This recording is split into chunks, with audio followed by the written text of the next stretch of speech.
예, 반갑습니다. 우리 오늘부터 시작해서 월요일까지, 저녁까지 저희가 쭉 같이 좀 시간을 나눌 텐데요. 우리가 이 시간 동안에 좀 본질에 대해서 좀 확인하는 시간을 좀 가졌으면 좋겠습니다. 잠언에서 이렇게 얘기합니다.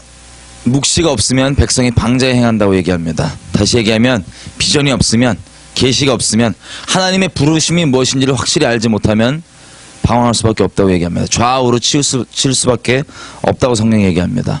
우리가 치우치지 아니하고 이때 정말 세월을 아껴서 하나님께서 진정으로 우리 개개인 가운데, 우리들 가운데, 우리 민족 가운데 바라시는 바가 무엇인지를 분명히 확인하고 방황하지 않고, 또 특별히 오늘 저녁은 복음을 통하여서 하나님께서 우리에게 이루신 것이 무엇인지를 분명히 좀 확인했으면 좋겠습니다. 마지막 때가 가깝다 보니까, 주님 오실 때가 저는 가깝죠. 주님 오실 때가 가깝다 보니까요, 엄청난 미혹들이 있습니다. 본의 아니게도 이런 본질 가운데 뿌리내리지 못하고 있으면 다른 것들이 틈이 돼서 다 넘어지고 끌려가는 것들을 봅니다. 특별히 본질을 담고 있는 그 틀이 있어요. 근데 그 본질을 모른 채 그 틀에만 뿌리내리고 있다면 그 미묘한 틈들이 다 어떤 구멍이 돼서 주님이 아닌 다른 것들에게 끌려가는 것을 보게 됩니다. 그래서 오늘 저녁에는 특별히 하나님께서 복음을 통하여서 무엇을 이루었는지에 대해서 그 본질을, 껍데기 빼고 본질을 한번 우리가 확인했으면 좋겠습니다. 같이 말씀 보겠습니다. 에베소서. 소리가 좀 울리죠? 소리 좀 울리지 않나요? 예. 에베소서 4장 22절에서 24절.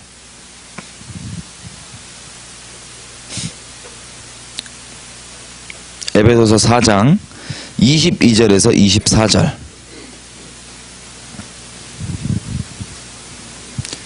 자, 다 피셨나요?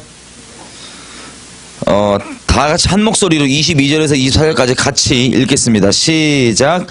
너희는 육의 욕심을 따라 썩어져가는 구습을 쫓는 옛사람을 벗어버리고 오직 심령으로 새롭게 되어 하나님을 따라 의와 진리의 거룩함으로 지으심을 받은 새 사람을 입으라. 아멘. 아멘. 자, 우리가 복음이 이루신 그 본질을 한번 확인하기 원하는데, 이렇게 되어 있습니다. 결론을 얘기하면 23절, 심령으로 새롭게 함을 받습니다. 그래서 어떻게 되냐면 24절에 하나님을 따라서 의와 진리의 거룩함으로 지으심을 받은 새 사람을 입게 됩니다. 여러분, 예수님 우리가 믿으면, 복음에 부딪히면 어떤 일이 일어날까요? 어떤 결과가 나올까요? 어떤 열매들이 맺어질까요? 몇 개만 얘기를 해보면 어떤 열매들이 있을까요? 기도 많이 할까요? 적게 할까요? 다들 이렇게 시차 적응 안 되셔서, 제가 시차 적응이 안 됐는데 시차 적응 안 되신 것처럼 이렇게 조용하세요. 자, 기도 많이 할까요? 적게 할까요? 많이 할 거예요. 말씀을 사모하게, 말씀을 많이 볼까요? 조금 볼까요? 많이 볼 거예요. 그죠? 기본적으로 생각하면 그렇습니다. 그리고 하나님에 대해서 열심을 낼까요? 안 낼까요? 냅니다. 예배당에서도 열심을 낼 거고요. 그런데 놀라운 건요, 복음 자체가 이루는 그 본질을 들여다보면 우리가 방금 얘기했던 이 모양들은 껍데기에 불과할 수 있습니다. 자, 이것이 복음이 이루는 본질 전부가 아닌 것은 우리가 너무나 잘 알고 있습니다. 하지만 단순히 우리가 그 본질을 확인하지 못하고 이런 것들, 이 겉으로 보여줄 수 있는 이런 껍데기들만 정말 복음이 이루는 바라고 생각한다면 틈이 됩니다. 그래서 좀 보면, 자, 의와 진리의 거룩함으로 새 사람을 입으라고 되어 있어요. 골로새서는 이 입기 위해서 전제를 뭐라고까지 얘기하냐면 땅의 지체를 죽여버리라고 얘기합니다. 여러분, 땅의 지체를 잘 죽이셨나요? 아니, 다시 묻겠어요. 땅의 지체가 잘 죽여지나요? 이거 안 죽여져요. 그죠? 자, 베드로전서 한번 보겠습니다. 3장. 베드로전서 3장 21절.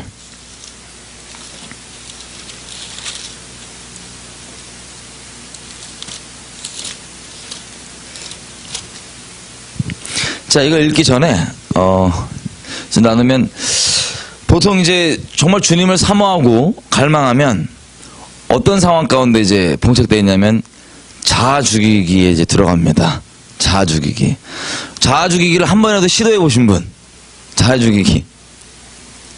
몇 분 없으세요? 예. 시도를 해보신 분들은 이제 아시겠지만 이게 잘 돼요, 안 돼요? 안 돼요. 하려고 할 때마다 더 막 어려워요. 그리고 더 멍해가 커지고 더 무거워져요. 그래서 눈이 밝아져요. 내가 어떤 부분이 자아가 안 죽었는지 아주 확실하게 시간이 가면 갈수록 비답해 쓰다 보니까는 아주 뚜렷해집니다. 분명해집니다. 그래서 더 절망이 돼요. 그리고 더 놀라운 건 나 자신에게만 그런 게 보이는 게 아니라 남들에게 그런 게 보여요, 안 보여요? 아주 또렷하게 보입니다, 남들에게. 저놈은 이게 안 죽었구나. 저게 안 죽었구나. 이래갖고 아주 또렷하게 보입니다. 자, 근데 이 상태에 이제 머물게 되면 어떤 일들이 벌어지냐? 신앙생활의 업앤다운이 아주 분명해져요. 업앤다운이. 보통 좀 내가 영적으로 상태가 괜찮다, 좀 업돼 있다 라고 생각할 때가 언제냐면, 여러분 우리 안에 있는 새까만 자아가 있죠? 새까만 자아. 혹시 이제 인식 안 되신 분들에서 확인을 해보면 사람이라는 존재는요, 기본적으로 얼굴이 두 개 있습니다. 첫 번째 얼굴은 남들에게 내가 보여주는 얼굴이 있어요. 내가 사회생활하는 얼굴, 남들이 나라고 알고 있는 얼굴. 왜 이렇게 사람들 만나면 이렇게 막 썩으면서 짓고 안녕하세요 인사하고 이런 얼굴 있잖아요, 그죠? 요게 있고, 요거 말고 우리 안에 있는 아주 새까만 얼굴이 하나 있어요. 이 두 번째 얼굴이라 그래요. 제가 이름을 그냥 숫자로 붙였어요, 편하게 보기 위해서. 우리 안에 있는 아주 새까만 얼굴이 있습니다.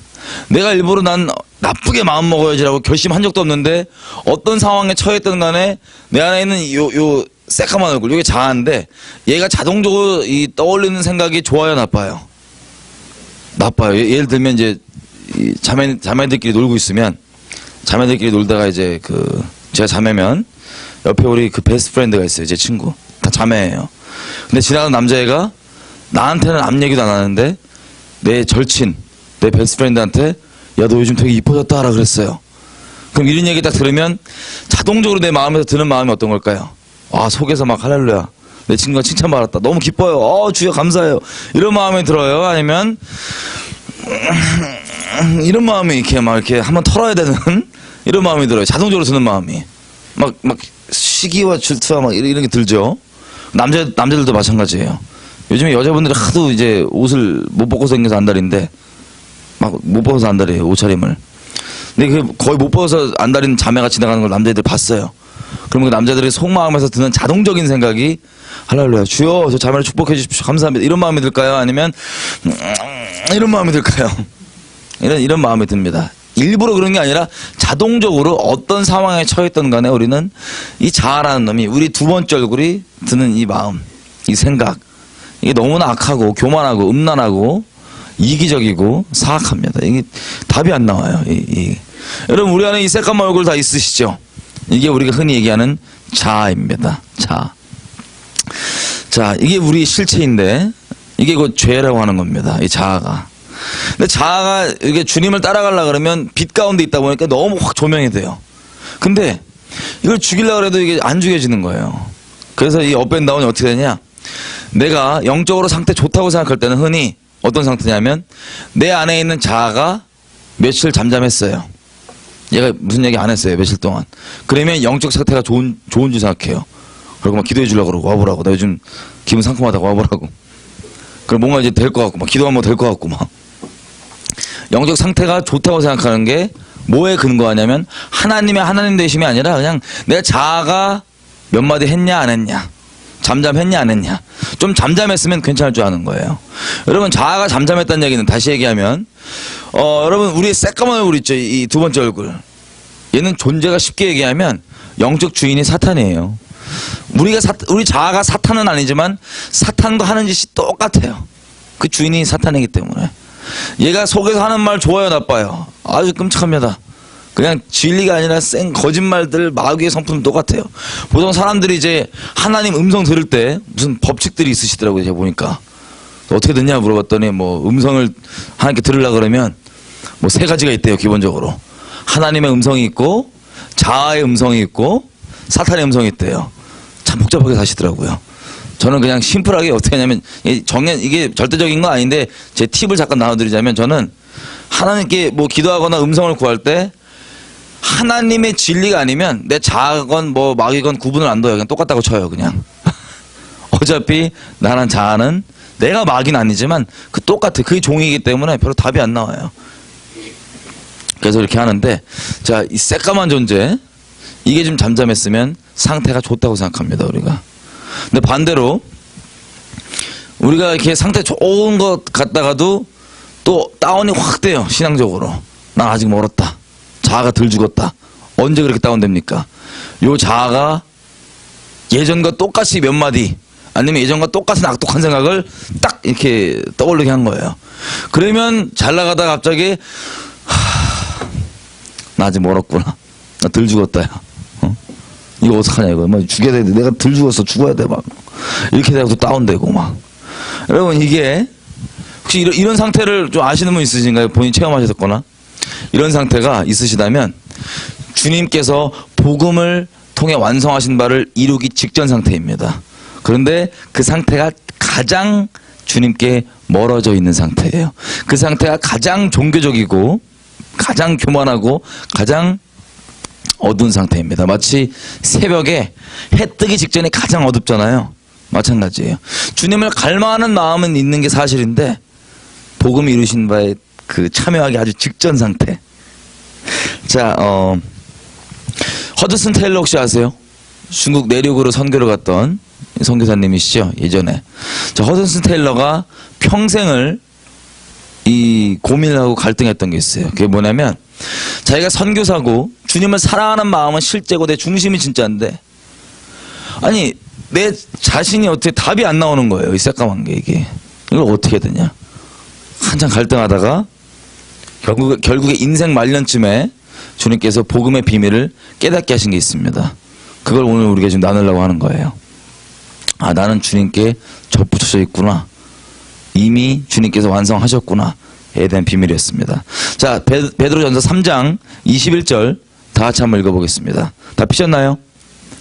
베드로전서 3장 21절. 예, 다 같이 한번 읽겠습니다. 시작. 물은 예수 그리스도의 부활하심으로 말미암아 이제 너희를 구원하는 편이 곧 세례라. 육체의 더러운 것을 제하여 버림이 아니요 오직 선한 양심이 하나님을 향하여 찾아가는 것이라. 아멘. 아멘. 자, 예수님을 우리가 믿는 그 표를, 그 믿는 것을 세례로 기념하죠. 이 베드로가 그 얘기를 하는 거예요. 물로 이렇게 하는 것, 이것은 우리 구원하는 표인데 곧 세례다. 예수님을 믿는 믿음을 우리가 기념하는 것이다. 근데 예수님을 믿은 다음인데 그 다음 보니까 육체에 더러운 것이 어떻게 된대요? 제하여진대요? 아니래요? 제하여진대요? 안 제해진대요? 안 제해진대요. 다시 얘기하면 육체에 더러운 것이 없어지는 게 아니라 그대로 있는 겁니다. 근데 육체에 더러운 건 그대로 있지만 뭘 하는 거냐? 오직 선한 양심이 하나님을 향하여 찾아가는 것이라. 자, 개역 한글은 이렇게 표현합니다. 개역 개정은 조금 표현이 틀리지만 같은 얘기예요. 자, 육신의 더러움이 다시 얘기하면 우리의 자아가 없어지는 게 아니라 좀 더 나아지는 게 아니라 더 업그레이드 되고 레벨업 되는 게 아니라 이건 그대로 있는데 우리가 뭘 하냐면 중심으로 선한 양심이 하나님을 따라간다고 얘기합니다. 여러분 이게 성경 전체가 얘기하는 바예요. 구약, 신약 다. 로마서 한번 가보겠습니다. 바울이 뭐라고 얘기하는지.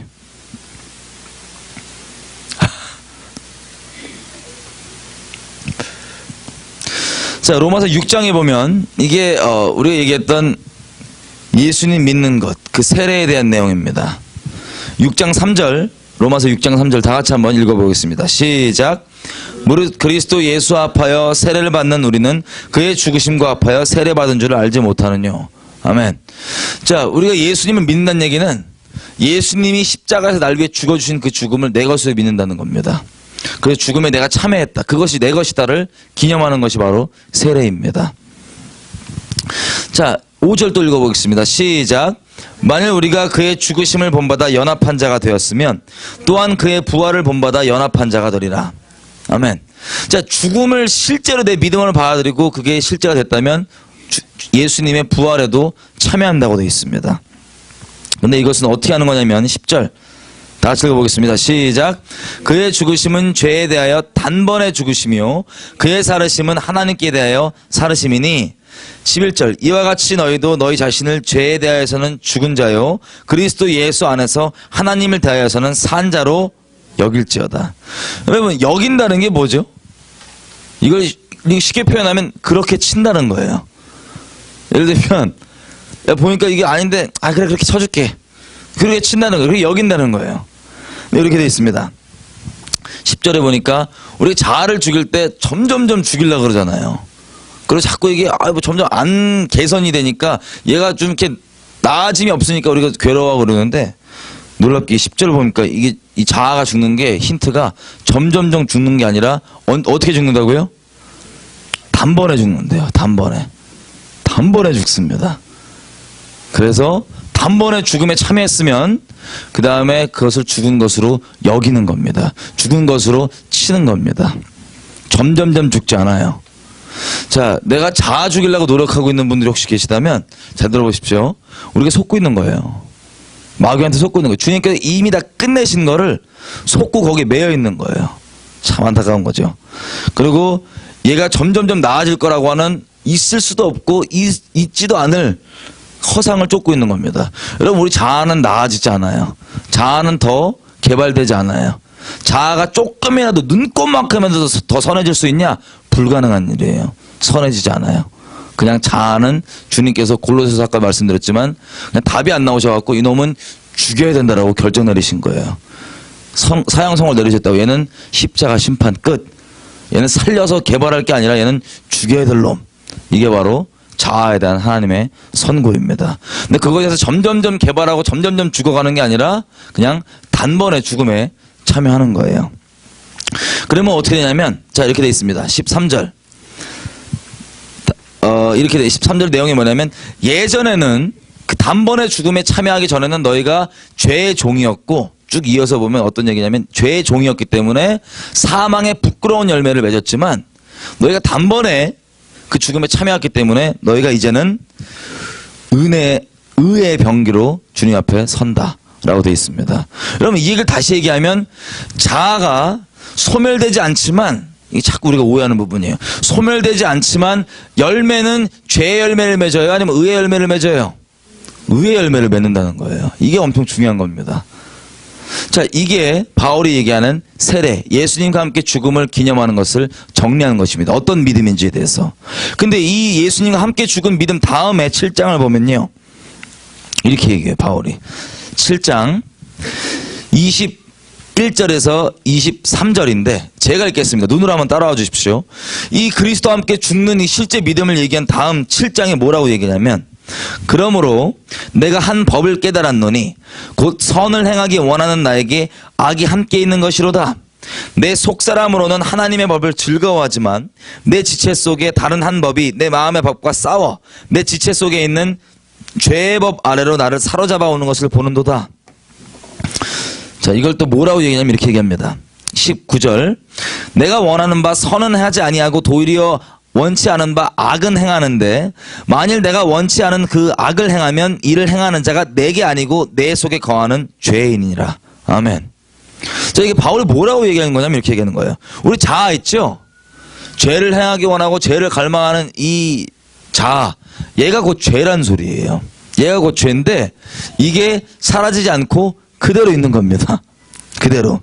그래서 이게 막 우리 내면 안에서 막 싸우는데 그래서 바울이 이거에 대해 결론을 뭐라고 얘기하면 이게 내 안에 있다는 거예요. 항상 두 개가 같이 싸우는 게. 그래서 바울의 결론이 이렇게 얘기해요. 24절 오라 나는 곤고한 사람이로다. 이 사망의 몸에서 누가 나를 건져내냐. 그러니까 바울이 뭐라고 얘기하면 지금 결론이 난대요 안 난대요? 답이 안 난대요. 와 이거 답 안 나온다. 이거 뭐 내 속에서 이게 난리가 나갖고 이게 답이 안 나온다 라고 얘기를 합니다. 자, 똑같은 부분이 여기 다시 돌아올 거니까 잠깐 접어놓으시고요. 시편 가보겠습니다. 시편 51편. 여러분 다윗은 하나님의 사람이죠? 예. 다윗은 하나님의 사람인데 3절 다 같이 한번 읽어보겠습니다. 시편 51편 3절. 이게 언제냐면은 밧세바를 범하고 회개하는 그 시편입니다. 자, 시편 51편 3절 다 같이 읽겠습니다. 시작.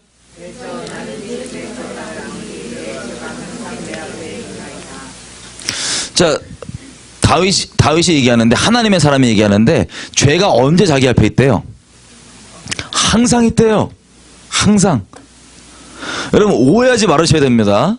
구원파 이런 애들은 이거 갖고 자꾸 우리가 죄 짓게 만드는데, 죄가 항상 있다는 얘기는, 자, 우리가 죄를 범하는 범죄를 얘기하는 걸까요? 아니면 지금 바울이 여기서 얘기하는 우리 자아, 죄 자체인 그 자아를 얘기하는 걸까요? 자아를 얘기하는 거예요. 다윗이 얘기하고 베드로가 얘기하고 바울이 얘기하는 것처럼 우리 자아는 사라지는 게 아니고 하나님의 사람들의 고백입니다. 항상 그 자리에 있어요. 똑같이. 항상 그 자리에 있어요.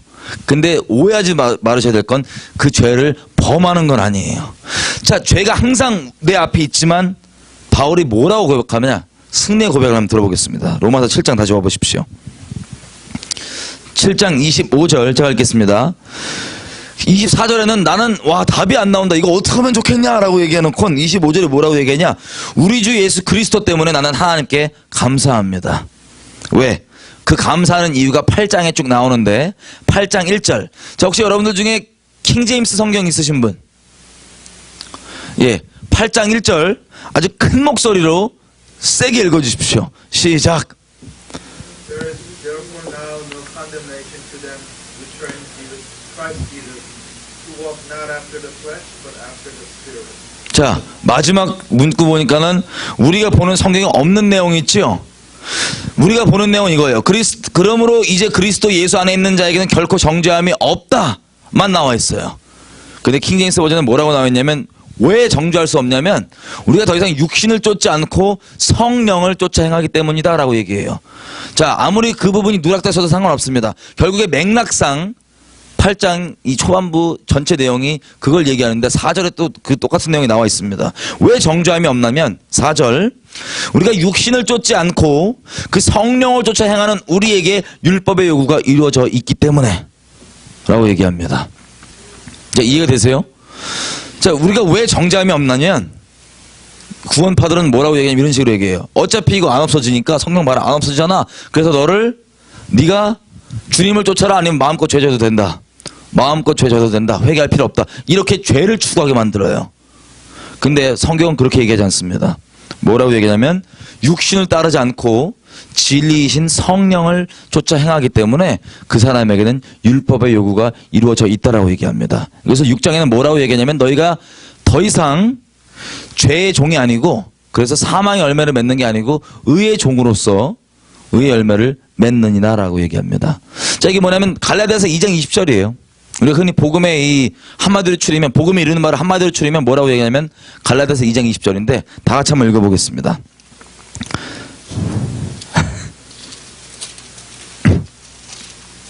갈라디아서 2장 20절. 다 피셨나요? 다 읽겠습니다. 시작.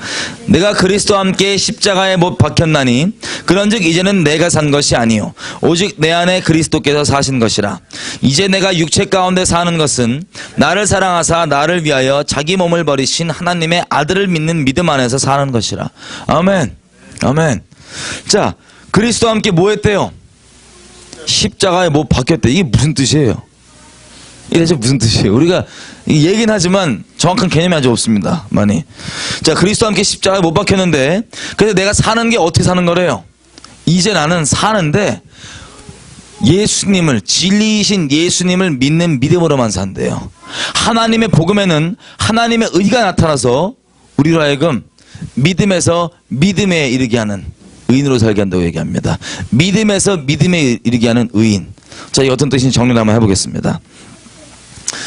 여러분, 우리가 예수님을 믿는다는 얘기는, 단번에 우리가 정말 예수님 믿었다면, 좀 이따 마지막에 정리하겠지만 단번은 이걸 믿었다면 이게 됐다는 소리예요. 내 자아 있죠. 얘가 그리스도와 함께 십자가에 못 박힌 거예요. 근데 얘가 소멸돼요? 아니면 그대로 있어요? 그대로 있어요. 근데 어떤 상태로 있어요? 못 박혀 있어요. 이걸 어떻게 이해하시면 되냐면 이렇게 이해하시면 됩니다.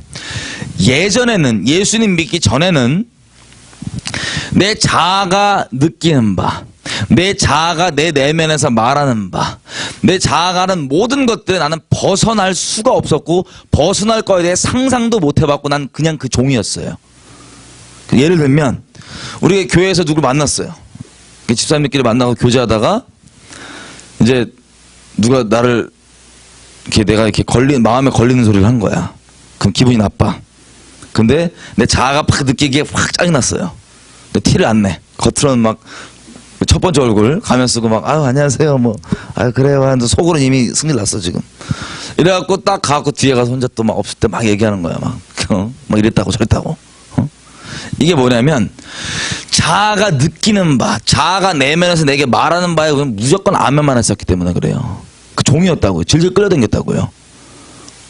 그게 곧 나라고 생각했고.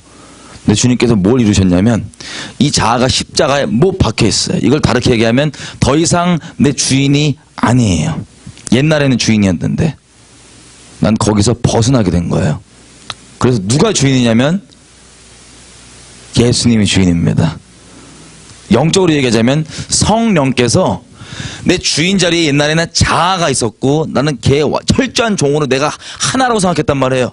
따로 생각 못했어요 내가. 그래서 무조건 걔 아멘하고 돌아다녔는데 그게 아니라 성령이 내 주인 자리에 있는 거예요. 그래서 누구를 순종하냐면 내 자아의 말을 순종하는 게 아니라 진리이신 성령의 말을 순종하기만 하는 겁니다. 진리이신 성령의 말만 순종하는 겁니다. 그걸 순종하기 때문에 의의 열매가 나오는 거예요. 옛날에는 자아에게 순종했기 때문에 사망의 부끄러운 열매가 나왔던 거예요. 너무 황당한 얘기 하나요 제가?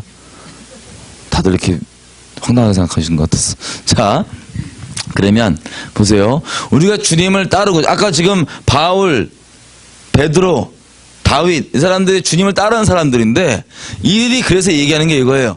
내 죄가 항상 내 앞에 있다. 근데 더 이상 주인은 아니고 십자가에 못 박혀 있는 거예요. 그럼 얘가 가만히 있을까요? 아니면 옛날과 똑같은 악독한 생각, 악독한 말을 내 속에서 막 할까요? 하죠. 계속 하죠. 근데 차이점이 있다면 옛날에는 그 말을 하면 아멘하고 내가 그 열매 맺고 살았는데 그게 아니라 말을 하면 우리가 이제 어떻게 해요? 걔에게 걔 말을 내 자아의 말을 청정해요? 아니면 무시해요? 무시해요. 몇 번 무시해요? 몇 번 아니면 계속. 기간은요? 한 5년 아니면 영원토록. 아멘. 그게 복음이 이룬 바입니다. 그래서 놀랍게도요. 이 자아가 우리는 이제 자아를 딱 두고 자아 죽이기가 이미 불가능한 일을 한 거. 얘는 하나님께 벌써 죽이셨다고요. 끝내셨다고요. 근데 얘를 왜 또 죽여요? 얘는 죽일 게 아니에요. 이미 끝난 거예요. 우리는 얘한테 완전히 벗어나는 거예요. 그냥. 그래서 얘가 하는 말에 더 이상 무슨 말을 하든 신경 쓸 필요가 없는 거예요.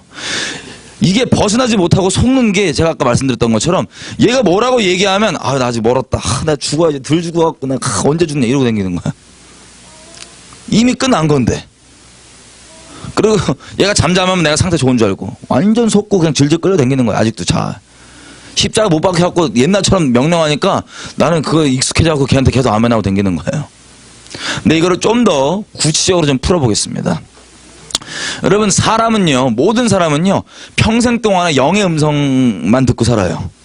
여러분 영의 음성 혹시 들어보신 분, 인식이 되신 분, 영의 음성 들어보신 분, 영의 음성 없으세요?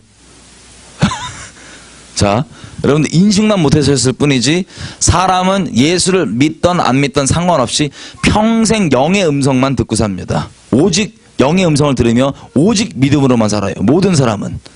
네, 예를 한번 들어볼게요. 제가 만약에 이제 제가 여자예요. 근데 이렇게 생겼어요. 여잔데. 그 민생 살 때 쉬워요, 어려워요? 예. 제가 여잔데 이렇게 생겼으면 믿음이 없으면 어려워요. 믿음이 있으면 안 어렵죠. 생각해보세요. 자, 우리 지문 다 똑같아요? 다 틀려요. 전 세계 사람들이. 다 틀리죠? 아무리 쌍둥이도 얼굴 똑같아요? 아니면 조금은 다 틀려요? 다 틀려요.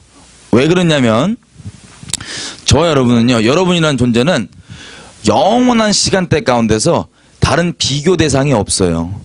여러분은 하나님이 딱 유니크하게 보배롭고 존귀하게 딱 구별하여서 만들었어요.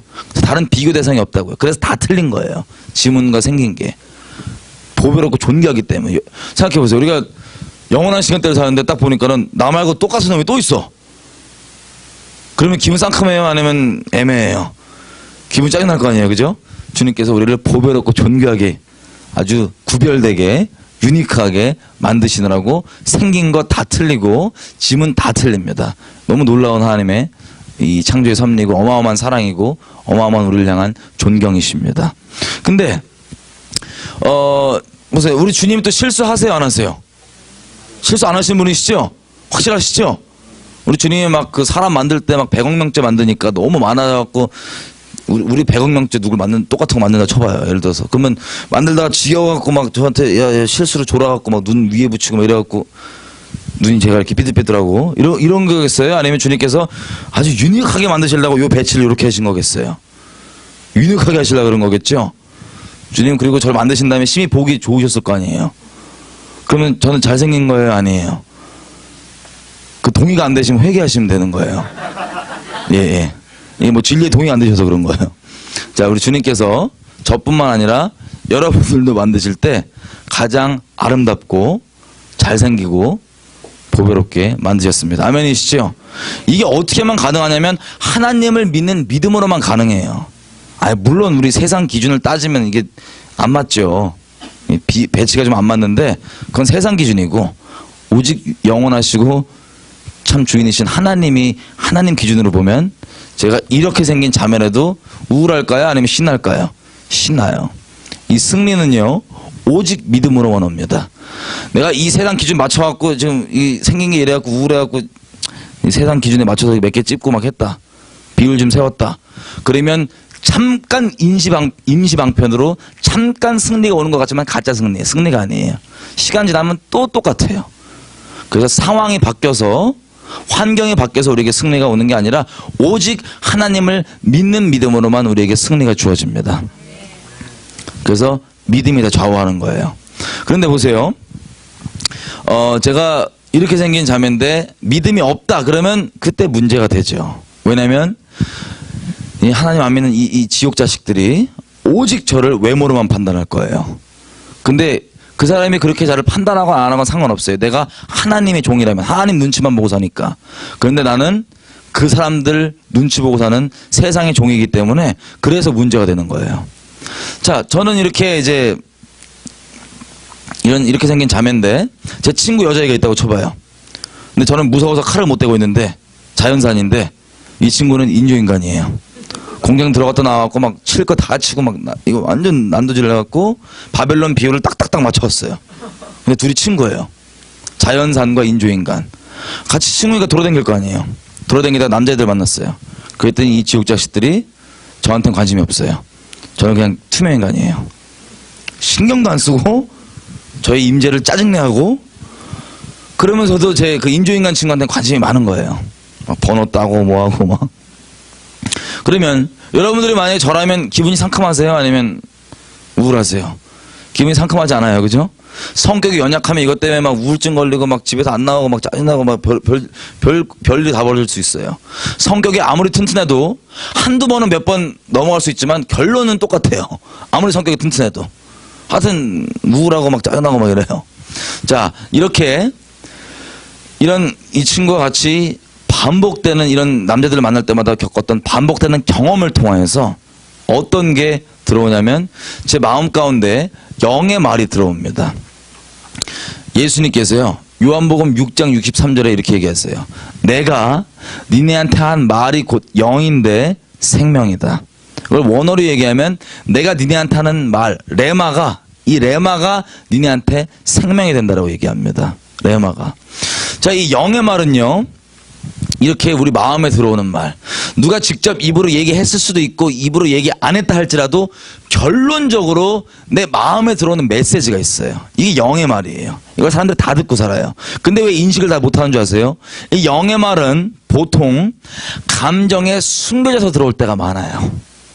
예를 들면 뭐 이제 자매로서 이러면은 수치심도 느낄 거고 막 승질도 날 거고 시기도 날 거고 막 두고 봐 이러면서 메시지가 들어오는 거예요. 어떤 메시지가 들어오냐? 하도 이 투명인간 취급 당하고 사람 취급 못 당하니까 이 마음이 이렇게 들어와요. 승질 나갖고 그래 여자는 외모가 전부다. 여자는 이쁘지 않으면 인간도 아니야. 이러면서 요런 이 수치심과 질투 이런 감정들 밑에 숨겨져서 이 영의 메시지가 들어오는 거예요. 결론적으로. 여러분 사시면서 이런 경험들 기억나시죠? 아니면 이런 다른 케이스를 얘기해 보면 제가 누구랑 이제 같이 새로운 이분들이 친구를 사귀었어요. 제 친구가 됐어요. 같이 놀러 다니는데 난 몰랐어. 돈이 너무 많은 사람들인 거예요. 내가 같이 노느라고 내 가랭이 찢어지겠어. 진짜 너무 힘들어. 같이 노느라고. 돈 없으면 쪽팔리니까는 있는 척하면 놀다가 거의 끝장까지 간 거예요. 그래갖고 돈이 없는 게 다 드러났어. 그러면 당당해요? 아니면 수치감이 와요? 쪽팔림이 확 와요.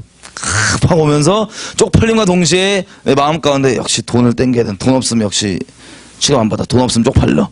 돈 없으면 사람 쪽팔린 거야. 사람 구실 못해. 이런 식으로 이런 수치심과 이런 것들 위에 이 수치심과 이런 감정들 밑에 영의 메시지가, 영의 말이 사람 심령 가운데 들어옵니다. 여러분 살면서 이런 경험들 기억나시죠? 사람은 이렇게 영의 말을 듣고 사는데요. 자, 이 영의 말이 우리 마음 가운데 들어올 때 놀라운 건 이겁니다. 아무리 예수님을 안 믿는 사람도요, 본인 양심만 안 속이면 본인 중심 가운데 들어오는 영의 말이 진리인지 거짓말인지 지식적으로는 다 알 수 있어요. 여자가 이쁘지 않으면 인간도 아니야. 이거 진리예요, 거짓말이에요? 거짓말이죠? 근데 사람은 아까 우리 봤던 것처럼 우린 존재가 죄인이기 때문에 지식도 안 쓰고 논리도 안 써요. 그냥 존재가 죄인이기 때문에 진리에 아멘 안 하고 그냥 거짓말에만 아멘 하고 삽니다. 그래서 이런 말들을 우리가 그냥 마음 가운데 받아들여요. 여러분, 우리가 정말 진리를 믿는 사람이라면, 진리만 믿는 사람들이라면 이런 거짓말이 들어올 때 받아들여요? 아니면 튕겨요? 튕기죠? 여러분, 어떤 거짓말이든 내가 마음에 바로 안 튕기고 내버려두고 받아들였으면 그게 열매 맺고 그게 죄입니다. 죄 열매를 맺게 되는 겁니다. 심겨진 대로 나오게 돼 있어요. 이 마음이 받치기 때문에 어떤 씨가 심겨지냐가 그대로 열매로 나와요. 근데 이렇게 거짓말의 이 말이 씨가 심겨질 때 이걸 거절 안 하고 내버려 두면 심겨져서 열매가 반드시 나오는데 그 열매는 생명의 열매겠어요? 사망의 열매겠어요? 사망의 열매입니다. 그게 우리가 짓는 죄의 모든 원인이에요. 100%. 이해가 되세요? 자, 이렇게 심령 가운데 말들이 오는데 이 거짓말이 내게 들어왔잖아요. 그러면 이 거짓말이 또 다른 거짓말이 나를 이끌어가기 전까지 이 거짓말이 내 인생 전부가 돼요. 내 삶의 이유가 돼요. 내 삶을 이끌어가는 실체가 돼요. 내가 실제 바라는 실상이 돼요. 내 모든 기준이 되고 내 가치관이 돼요. 예를 들면 이 외모의 거짓말이 들어오니까 그 다음부터는 이제 이 거짓말을 따라서 어떤 게 있냐면 이래요. 제가 돈을 버는데 아주 목적이 뚜렷해져요. 인생의 목적이. 주변에서 다 말려요. 야, 이 일은 너무 어렵다. 사장 저 이상한 애다. 저 하면 너 고생만 한다. 그래도 나는 해야 돼요. 전혀 안 어려워요.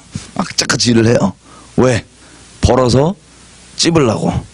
벌어서 난도질 좀 하려고. 칼질하려고. 이러려고 돈을 버는 목적이 뚜렷해요. 그냥. 남들이 말려도 나는 막 침노해요. 전진해요. 그리고 시간 있을 때마다 하는 짓이 아주 확정돼 있죠. 시간 여유만 생기면 요즘 보니까 그 여자분들 무슨 이렇게 뭐 얄쌍하게 한다고 롤러가 있더라고. 이렇게 굴리는 거. 뭘다고 계속 밥 먹으면서도 막 나는 이뻐져야 된다 이거야. 두고 봐라. 나 이뻐질 거다. 이 거짓말 들어와 있으니까 지금. 그리고 사람과의 관계에서도 이래요. 내가 가지고 있는 외모의 기준상 나보다 못생긴 여자를 만나면 막 그 한없이 마음이 높아져요. 승자의 자비를 베풀어요. 막 불쌍하거든. 너 그렇게 생각했고 어떻게 사냐. 속마음으로 자비를 베풀어요. 우월감이 막 극을 치죠. 교만함이. 근데 반대로 내가 가지고 있는 그 외모의 기준상 나보다 이쁜 여자를 만난다. 그러면 걔가 나한테 아무 얘기도 안 했는데 지 혼자 막 앞에 서면 막 이렇게 막 열등감 느끼고 막 비교, 질투, 시기 막 혼자 막 이래요. 막 아무 얘기도 안 해. 지 혼자 막 열등감 느끼고 막. 그리고 다른 사람과 비교할 필요도 없이 내가 가지고 있는 이 외모의 기준이 있잖아요. 이거를 그냥 객관적으로 나에게만 적용했을 때 내가 턱없이 모자르다 그러면 그때 나오는 열매가 우울증이에요. 우울증. 여러분, 우울증은 상담받고 이래갖고 해결되는 게 아니에요. 우울증은 고쳐야 되는, 이렇게 무슨 병이 아니라고요. 고칠 수 있는 게 아니고요. 우울증은 진리가 아니라 거짓말을 믿고 있기 때문에 나오게 되는 그냥 사망의 현상이에요. 그래서 우울증의 치료는 회개하고 진리를 믿기로 마음을 결정하면 바로 해결됩니다. 그게 우울증의 원인이에요. 해결책이에요. 그리고 우울증이 있는데도 이거를 회개하지 않고 내버려 두잖아요. 그러면 이 사망의 열매가 점점 발전해서 어떻게 됩니까? 자살하죠. 자살. 실제 사망으로 가죠. 그 영원토록 지옥불에서 불타는 거예요. 자, 이런 식으로 사람 심령 가운데 심겨진 말이, 영의 말이 어떻게 사람을 이끌어가고 삶의 이유가 되고 기준이 된지를 잠깐 설명을 드렸습니다. 근데 놀라운 건요, 보세요. 이 여자 이쁘지 않으면 인간도 아니야라고 하는 이 영의 말, 이게 진리였어요, 거짓말이었어요? 거짓말이에요. 여러분, 하나님은 진리의 영이십니다. 사단은 거짓의 영입니다. 그러면 이 공통점만 찾아보면 이 둘의 공통점은 영의 말이에요. 영적인 영의 말이라고요.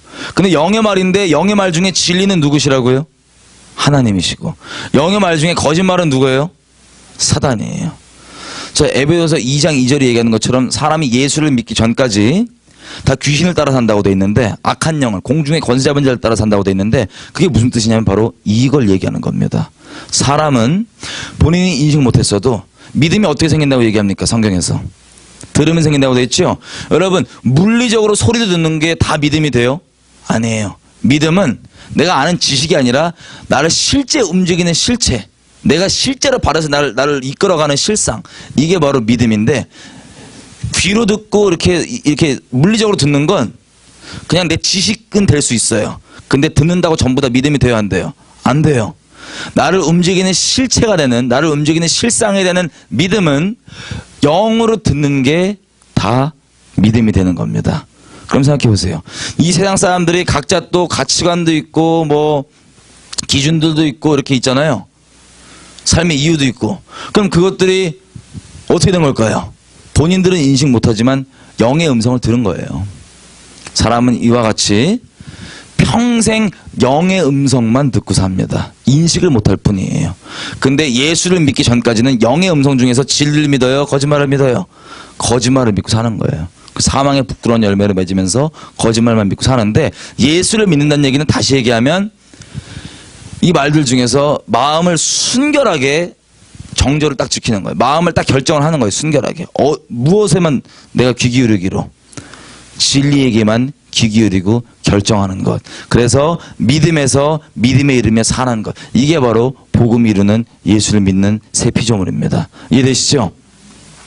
자, 그러면 이렇게 되는 거예요. 아까 우리 에베소서 4장 보니까 뭐라고 얘기합니까? 옛날 우리 구습, 뭐 옛사람 이거 말고 심령으로 새롭게 함을 입어서 의와 진리로 거룩해 함을 입은 자, 이게 복음이 완성하는 사람이라고 얘기합니다.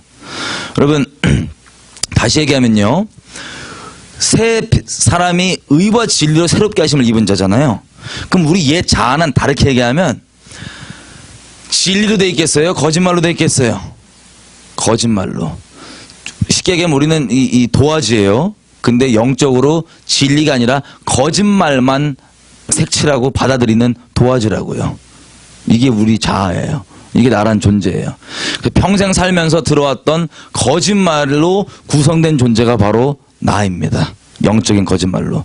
그리고 거기에 우리가 걔가 주인 자리에 있었고 거기에 순종했기 때문에 의가 나왔겠어요? 불의가 나왔겠어요? 불의가 나오죠.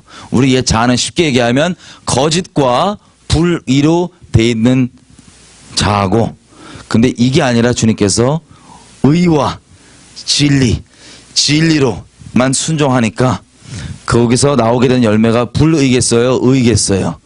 의입니다. 그래서 의와 진리로 새롭게 하심을 입은 새 사람, 이게 복음이 완성하는 바입니다. 아, 저 설명 또박또박 잘하고 있는 것 같아요. 천천히. 자, 여러분 이해가 되시죠? 근데 제가 여기서 오늘 한 가지 더 붙이고 싶은 게 뭐냐면, 이제 우리가 진리만 따르실 거잖아요. 아멘이시죠?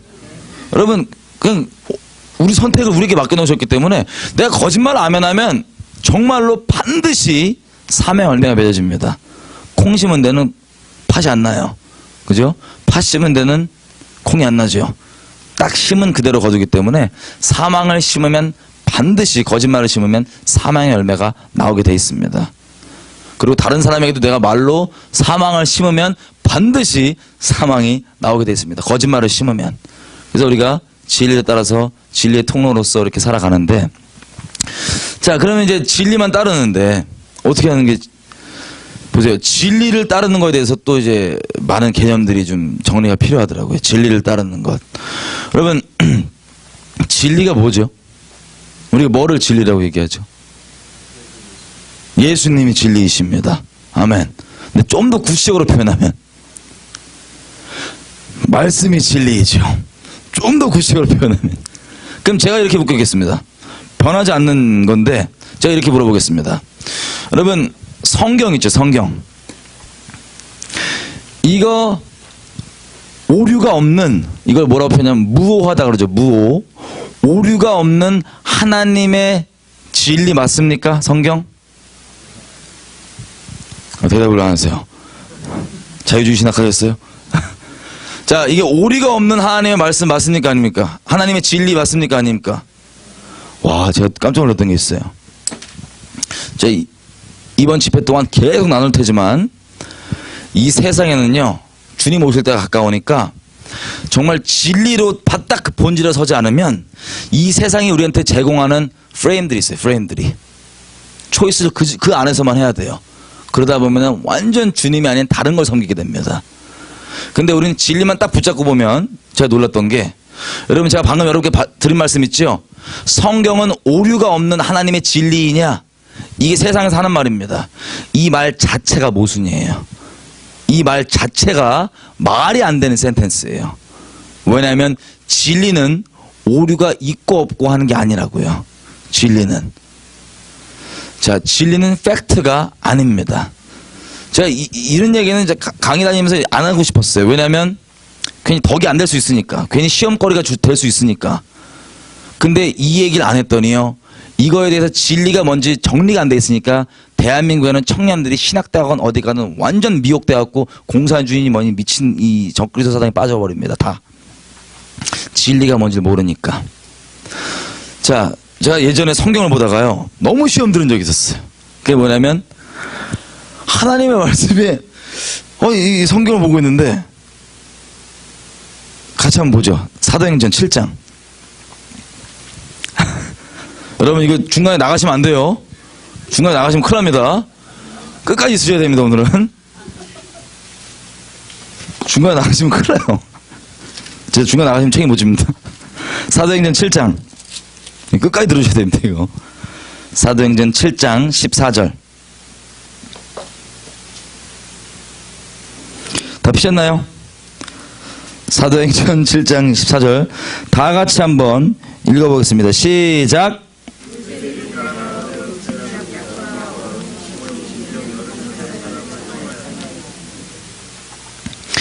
자, 지금 보니까는, 애굽에서, 애굽으로 야곱 가족이 들어올 때 몇 명이 들어온대요? 몇 명이 들어온대요, 지금 보니까? 75명이래요. 창세기 46장에 이제 그 들어온 장면이 있는데 거기는 몇 명이라고 써 있을까요? 70명이라고 돼 있어요. 저 이게 너무 시험이 된 거예요. 너무 시험 받은 거야. 아니, 가만있어 봐. 지금 이 사도행전 7장은요, 우리 스테반 집사님이, 스테반 형님이 이 돌아가시기 직전에, 순교 직전에 성령 충만해가지고 막 그 마지막 설교예요. 성령 충만해갖고, 그죠? 성령 충만해갖고 막 이렇게 하는 이 마지막 설교인데, 세상에 75명인데 75명이라고 얘기했는데 창세기 기록에 보면 70명이에요. 제가 이게 시험 들어갖고 계속 세봤어요. 내가 빼먹은 사람 있나, 빼먹은 사람 있나. 근데 70명 맞아요. 75명이 아니라고요. 근데 스테반이 지금 성령 충만해서 얘기하는 거라고요. 이게 어떻게 된 걸까요? 하나님의 지금, 보세요. 성경에 지금 오류라고 하면 오류라는 게 지금 있는 거예요, 지금. 그리고 또, 여러분, 복음서들을 보면, 그리고 뭐, 열왕기, 역대기 시리즈들 보면은, 같은 사건인데, 조금 다르게 기록합니다. 예를 들면, 거라사 지방을 갔을 때, 어떤 복음서는, 거기에 귀신 들린 사람이 2명 있다고 얘기하고, 거라사 지방 갔을 때 어떤 복음서는 1명 있다고 얘기해요. 그리고 참새 가격도 틀려요. 진리인데 마태복음의 참새 가격과 누가복음의 참새 가격이 틀려요. 진리인데. 이거 어떻게 받아들여야 돼요? 잘 보세요. 제가 이제 어제, 예를 들어서 어제 저녁 식사를 하다가 아주 재밌는 일이 있었어요. 그래서 이거를 이제 여러분께 이제 나누려고 그래요. 제가 한 10명 같이 친구들이랑 갔는데, 이제 이걸 10명 친구들이랑 밥을 먹으러 갔는데 재밌는 일이 있어서 갖고 다음날 여러분께 제가 나누는 거예요. 근데 그 얘기를 나눌 때 제가 갑자기 리포터처럼 돼갖고 6학원씩 다 따지면서 10명 누구였고 주민번호 누구 막 이렇게 안 하죠? 이렇게 됐는데 어떻게 됐다가 객관적으로 설명을 안 해요. 뭘 하냐면 주관적으로 내가 전달하고 싶은 것만 전달해요. 왜? 어제 상황에 내가 재밌었다고 생각하는 내가 전달하고 싶은 것만 전달하기 때문에 10명 다 이제 이름을 다 일일이 다 리스트업 안 해도 돼요. 그죠? 그다 거짓말한 것도 아니고 리스트업 다 안 한다고 해서. 자, 이게 뭐냐면 성경은 잘하는 대로 주님 백과사전 같은 게 아니라 주님께서 우리에게 전하고자 하는 메시지가 있습니다. 그 메시지. 그래서 같은 상황에서도 이 복음서별로 주님께서 필요했으면 두 사람 얘기하고 필요 없으면 그냥 한 명만 얘기하고 그런 거예요. 근데 이런 것들이, 그리고 또 스테반 형님은 쉽게 얘기하면 제 실제 경험을 잠깐 나누자면, 제가 어디 설교를 가갖고 막 설교를 했습니다. 세게 했어요. 성령 충만하게 막 뒤집어지고 회개가 일어나고 난리 났어요. 할렐루야. 근데 설교 끝나고 집에 왔더니 세상에 제가 숫자를 잘못 얘기한 거예요. 어떤 퍼센테이지를 얘기하는데 제가 정확히 기억 안 나는데 64%, 제가 64%라고 얘기했는데 46%예요. 돌아가서 보니까. 바뀐 거야. 근데 그 숫자에 상관없이 뒤집어졌다고요. 왜냐면 내가 잘못 알고 있었지만 숫자를, 그 숫자가 64였냐 46이었냐는 중요하지 않았어요. 그 내용상. 그걸 통해서 전달되고자 하는 영의 메시지가 있었단 말이에요. 이걸 통해서 전달되고자 하는 영적인 메시지가, 거기에 사람들이 반응해서 뒤집어진 거였어요. 감사하게도. 그러면 쉽게 얘기하면 스테반 형님이 왜 75라 그랬을까요? 잘못 알은 거예요. 그냥. 잘못 알은 거예요. 그냥. 75냐 70이냐가 저게 중요한 게 아니라고요. 저 상황에서. 저걸 통해 주님께서 전달하고자 하는 영적인 메시지가 있어요. 여러분, 이 영적인 진리의 영은요, 우리가 단번에 주님께 제사를 드렸으면 아주 놀라운 게 있습니다. 예레미야서 한번 가볼게요. 여러분, 진리는요, 정리할게요. 팩트가 아니에요. 진리는 그 상황 가운데서 주님께서 전달하고자 하는 영의 메시지가 진리입니다. 그 진리의 영. 아멘이시죠? 근데 이건 우리가 어떻게 받아들일 수 있냐면요, 오직 하나님의 은혜로만 받아들일 수 있어요. 오직 하나님의 은혜로만. 몇 가지 얘기를 해볼게요. 바울이 에베소서 1장 17절에 보면은 그 에베소 교인들을 위해서 기도하는 첫 번째 기도가 뭐냐면 지혜와 계시의 영을 달라고 기도하는 거예요. 계시의 영을. 왜냐면 자, 우리가 열심히 노력하면 하나님 알 수 있어요, 없어요? 우리 힘으로. 없어요. 아버지와 아들의 원대로 계시를 받는 자 외에는 아버지를 아는 자가 있다 없다? 없다. 자, 계시는 하나님을 아는 유일한 방법이에요. 이것 외에는 다른 방법이 없어요. 하나님을 아는. 자, 이게 무슨 뜻이냐면 이런 거예요. 얘가 미안하지만 얘가 제 딸이라고 쳐봐요. 얘가 꼬맹이. 근데 저한테 막 까불어요. 막 짓궂게 까불어요. 저한테 막 아빠한테 막 개기고 막 까분 거예요. 짓궂게. 근데 막 기분도 나쁘면서도 너무 무례하니까 딸내미가 기분이 나쁘면서도 너무 귀여운 거야. 동시에 마음이. 그래가지고 제가 문자를 하나 보내요. 얘한테. 이 바보야 이렇게 보냈어. 어떤 마음이었냐면 귀여워갖고 막 깨물어주고 싶어갖고 막 이 바보야 이런 마음이었어요. 이게 딱 보냈는데 얘가 문자를 딱 보니까 뭐라고 써있어요? 에이 바보야라고 써있는 거야. 그럼 이걸 보고 무조건 기분이 좋을까요? 아니면 기분이 애매할 수도 있을까요? 기분이 애매한 거예요. 그래갖고 얘 혼자 이제 자체 해석에 들어가요. 대체 이 문자가 무슨 뜻일까? 내가 예전에 이런 걸 해갖고 아빠가 이거 보고 나를 만만하게 봤나? 내가 이래갖고 내가 바보처럼 보였나? 혼자 상황별로 케이스별로 해석들을 막 만들어놔요. 혼자. 근데 여러분, 이 문자는 누가 쓴 거예요? 제가 보낸 거죠? 제가 쓴 거죠? 그러면 어떤 마음으로 이걸 썼는지는 다른 사람이 알아요? 아니면 저만 알아요? 그 깊은 속마음은 저만 알죠? 그래서 얘가 혼자 자기만의 이거에 대한 많은 해석들을 갖고 있는데 제가 갖고 얘기를 해주는 거예요. 야, 네 생각처럼 이런 뭐 진짜 바보 뭐 이런 게 아니라 그냥 네가 너무 그냥 귀여워갖고 그냥 깨물고 싶었고 막 에이 바보야 이런 마음이었다라고 내 마음을 리빌 해줘요. 열어서 보여주고 전달을 해줘요. 그러면 얘가 가지고 있던 다른 해석들이 그대로 있어요? 다 사라져요? 다 사라지고 이게 어떤 의미인지 분명히 알아요. 누굴 통해서? 저자 특강으로만 하는 거예요. 계시로만. 그래서 계시는 성경 밖에 다른 얘기가 아니라 쉽게 얘기하면 성경 안에 하나님께서 그 마음을 어떤 마음이신지 그것을 열어 보여서 심령 가운데 부어주는 것. 이게 바로 계시입니다. 이게 하나님을 아는 유일한 방법이에요. 그래서 보세요. 제가 창세기 1장 1절부터 계시록 끝장 끝절까지 원어로 달달달달 다 외워요. 그리고 신학 박사예요. 막 이만한 박사 막 이거 논문 이만큼 쓰고 막 이랬어요. 그런데 하나님의 계시의 은혜가 없다면 제가 하나님을 똑바로 알 수 있을까요? 없을까요? 없습니다. 하나님에 관한 많은 추측들은 할 수 있죠. 많은 케이스들의 해석은 이건 추측이에요. 할 수 있지만 하나님을 진짜 아는 건 하나님의 은혜로만 알 수 있습니다. 왜 그랬냐면 하나님 구원도 마찬가지지만 하나님 아는 것도 우리끼리 서로 잘난 찰까 봐 그랬어요. 내가 너보다 좀 더 똑똑하다, 가방끈 길다, 이런 쓸데없는 썩어 없을 것들 가지고 이런 거 할까봐, 도토리 키재기 할까봐 하나님 아는 것을 하나님께서는 하나님의 은혜 가운데 맡겨놓으셨습니다. 그래서 우리가 이 복음을 통하여서 성령 안에서 하나님의 마음을 알아가고 그것을 뭐라고 얘기하냐면 모든 진리 가운데 성령이 우리를 인도한다고 얘기합니다. 아멘이시죠? 뭐 신학 박사가 되는 이런 게 아니라고요. 똑똑해지고. 자, 근데 예레미야서 31장을 보시면 이런 게 있습니다.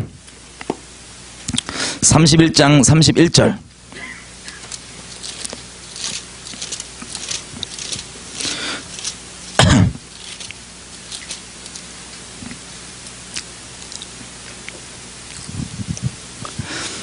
(31장 31절) 다 피셨나요?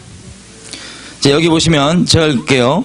나 여호와가 말하노라. 보라, 날이 이르리니 내가 이스라엘 집과 유다의 집에 새 언약을 세울 것이다. 우리가 흔히 얘기하는 신약입니다. 새 언약. 자, 이 언약이 이루어지면 어떻게 되냐? 33절. 나 여호와가 말하노라. 그러나 그날 후에 내가 이스라엘 집에 세울 언약은 이러하니 곧 내가 나의 법을 그들의 어디에 두며? 속에 두며. 그리고 어디에 기록하여? 마음에 기록하여 나는 그들의 하나님이 되고 그들은 내 백성이 될 것이다. 34절. 이 부분을 자세히 보고 싶습니다. 그들이 다시는 각기 이웃과 형제를 가리켜 이르기를 너는 여호와를 알아라 하지 아니하리니 이는 작은 자로부터 큰 자까지 다 나를 알미니라. 아멘. 여러분, 이게 하나님께서 하나님의 말씀을 우리 마음 가운데 새겼기 때문에 네가 하나님을 알아라 뭐라고 얘기할 필요가 있다 없다? 없이 다 하나님을 안다는 거예요. 가능합니까? 에스겔서에도 이렇게 얘기하죠. 하나님께서 성령을 우리 속에 두고 그 심령 가운데 이 말씀을 둬갖고 우리가 그것을 행하게 한다고. 그것을 행하게 한다고. 이게 신약에 대한 구약에 선지서들에 나와 있는 신약에 대한 기록입니다. 심령 가운데 말씀을 두셔서 그것을 행하게 한다고 되어 있습니다. 근데 보면 자, 여러분 질문이에요. 여러분 다 아세요? 하나님에 대해서? 애매한 질문인 거예요. 하나님에 대해서 다 아세요? 근데 말씀을 보면 다 안돼요, 모른대요? 말씀을 보면 나는 다 모른다고 생각하지만 진리에 의하면 다 안 되는 거예요. 내가 정말 주님 안에 거하고 있다면. 요한일서 2장은 이렇게 얘기합니다. 한번 읽어보겠습니다. 요한일서 2장.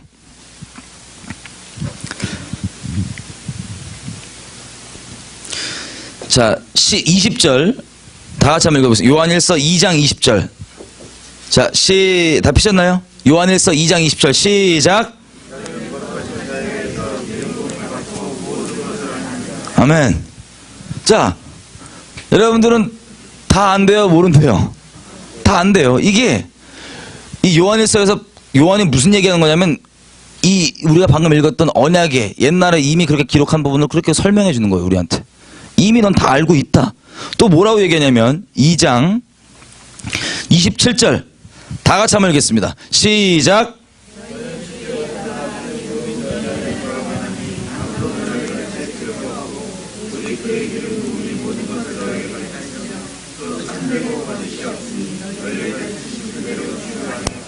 아멘. 아멘. 여기도 우리가 다 안 돼요, 모른대요? 다 안 돼요. 누가 가르칠 필요가 있다 없다? 여러분 이게 잘 들으셔야 돼요. 이게 어떤 문맥에서 나왔냐면 제가 까먹을까봐 미리 말씀드려요.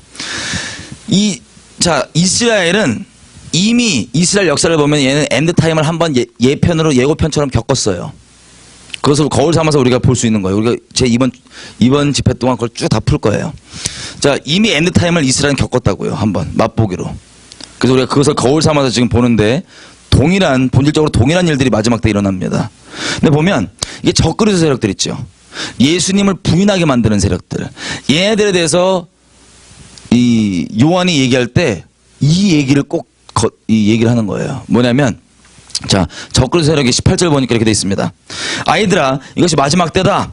적그리스도가 이르겠다 함을 너희가 들었지. 근데 19절, 저 적그리스도 세력이 우리에게서 나갔으나 우리에게 속하지 아니하였다. 여러분, 우리 적그리스도를 이번 주 이 집회 때 쭉 볼 건데, 적그리스도가 출처가 어디래요? 우리에게서 나갔대요. 마지막 때 적그리스도 세력은 우리에게서 나간 세력입니다. 그럼 겉으로 볼 때 신앙인이라는 소리예요. 쉽게 얘기하면 적그리스도 세력들이. 그리고 기독교겠죠. 겉으로 볼 때. 근데 주님께 속하지 않았대요. 이들이 접근해서 사람들 미혹하는 방법은 우리가 방금 읽었던 18절 말고 마지막 읽었던 구절이 몇 절이죠? 27절에 나와 있습니다. 이들이 뭐라고 꼬시냐? 27절에 요한이 다른 사람이 너희를 가르칠 필요가 있다 없다?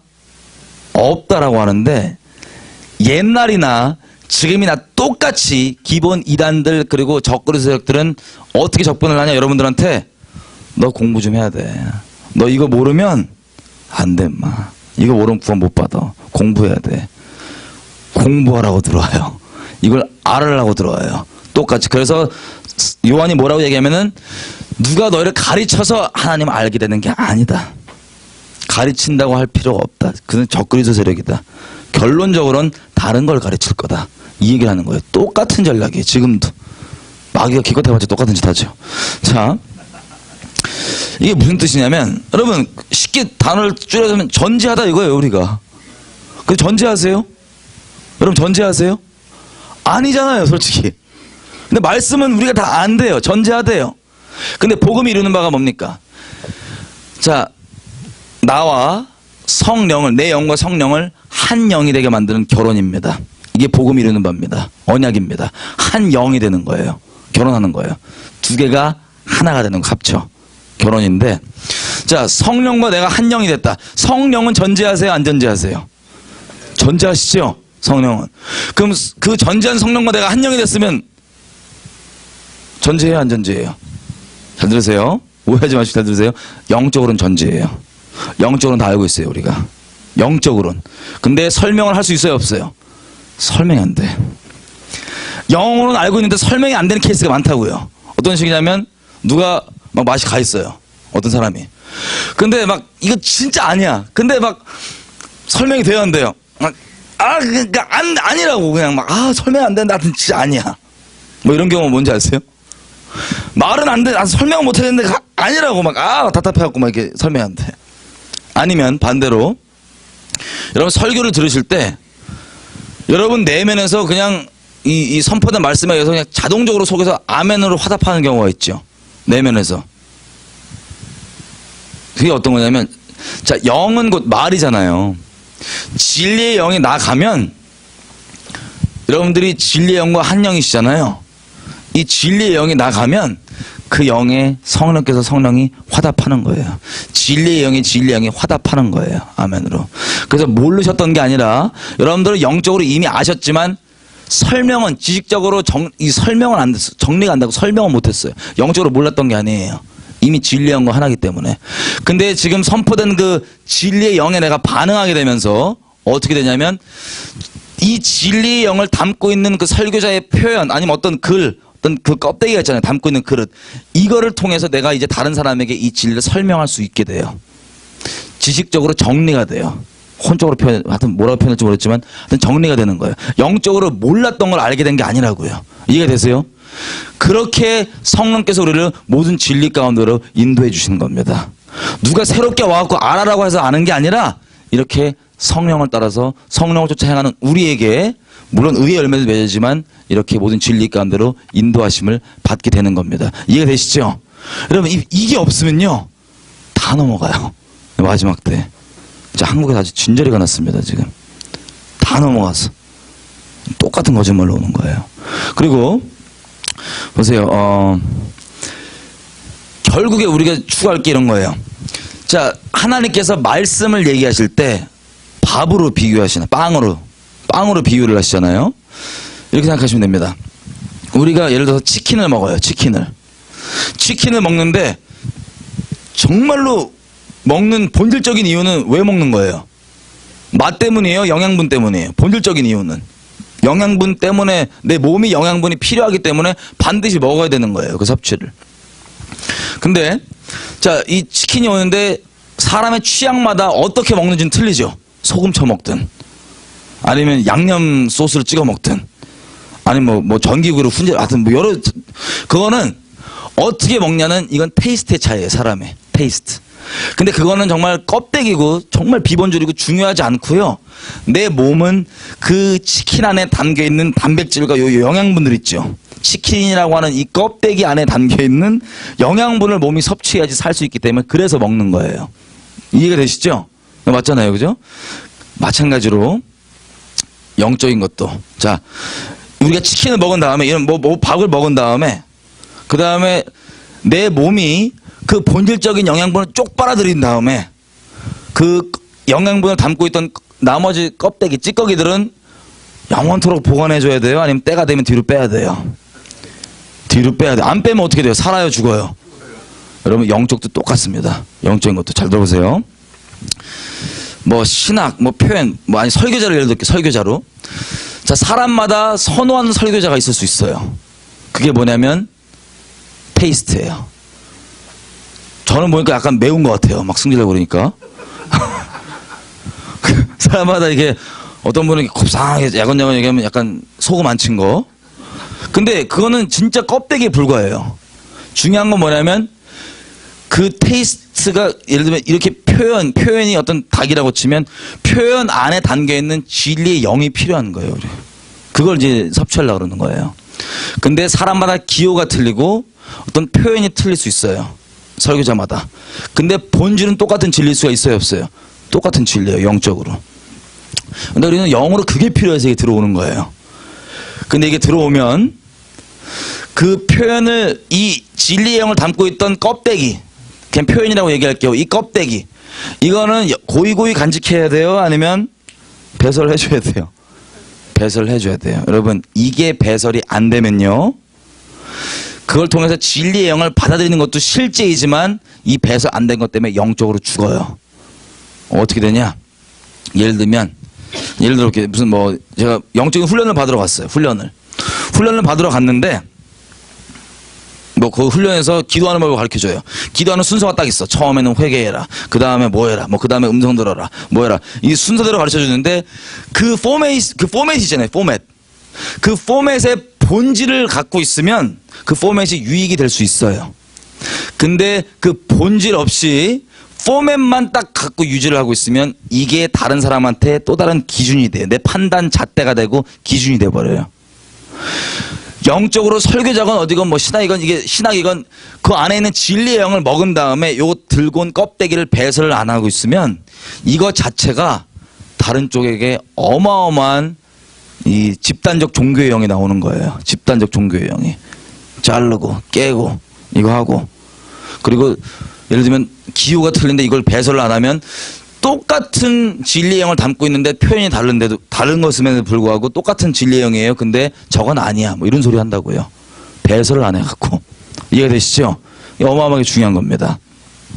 자, 근데 이것이 뭘 얘기하는 거냐면 이런 식으로 진리의 영이 우리에게 오면 우리가 성령 안에서 진리의 영이 아멘으로 화답하고 딱 정리가 되는 거예요.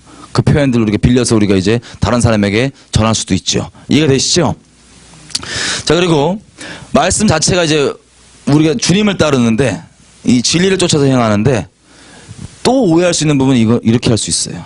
복음 딱 들어갔다. 내가 진리를 쫓는다 그러면 성경만 푸라 그냥 이렇게 막 독해만 하시는 분들이 있어. 그 자체가 나쁘다는 거 아니에요. 본질이 있으면 괜찮아요.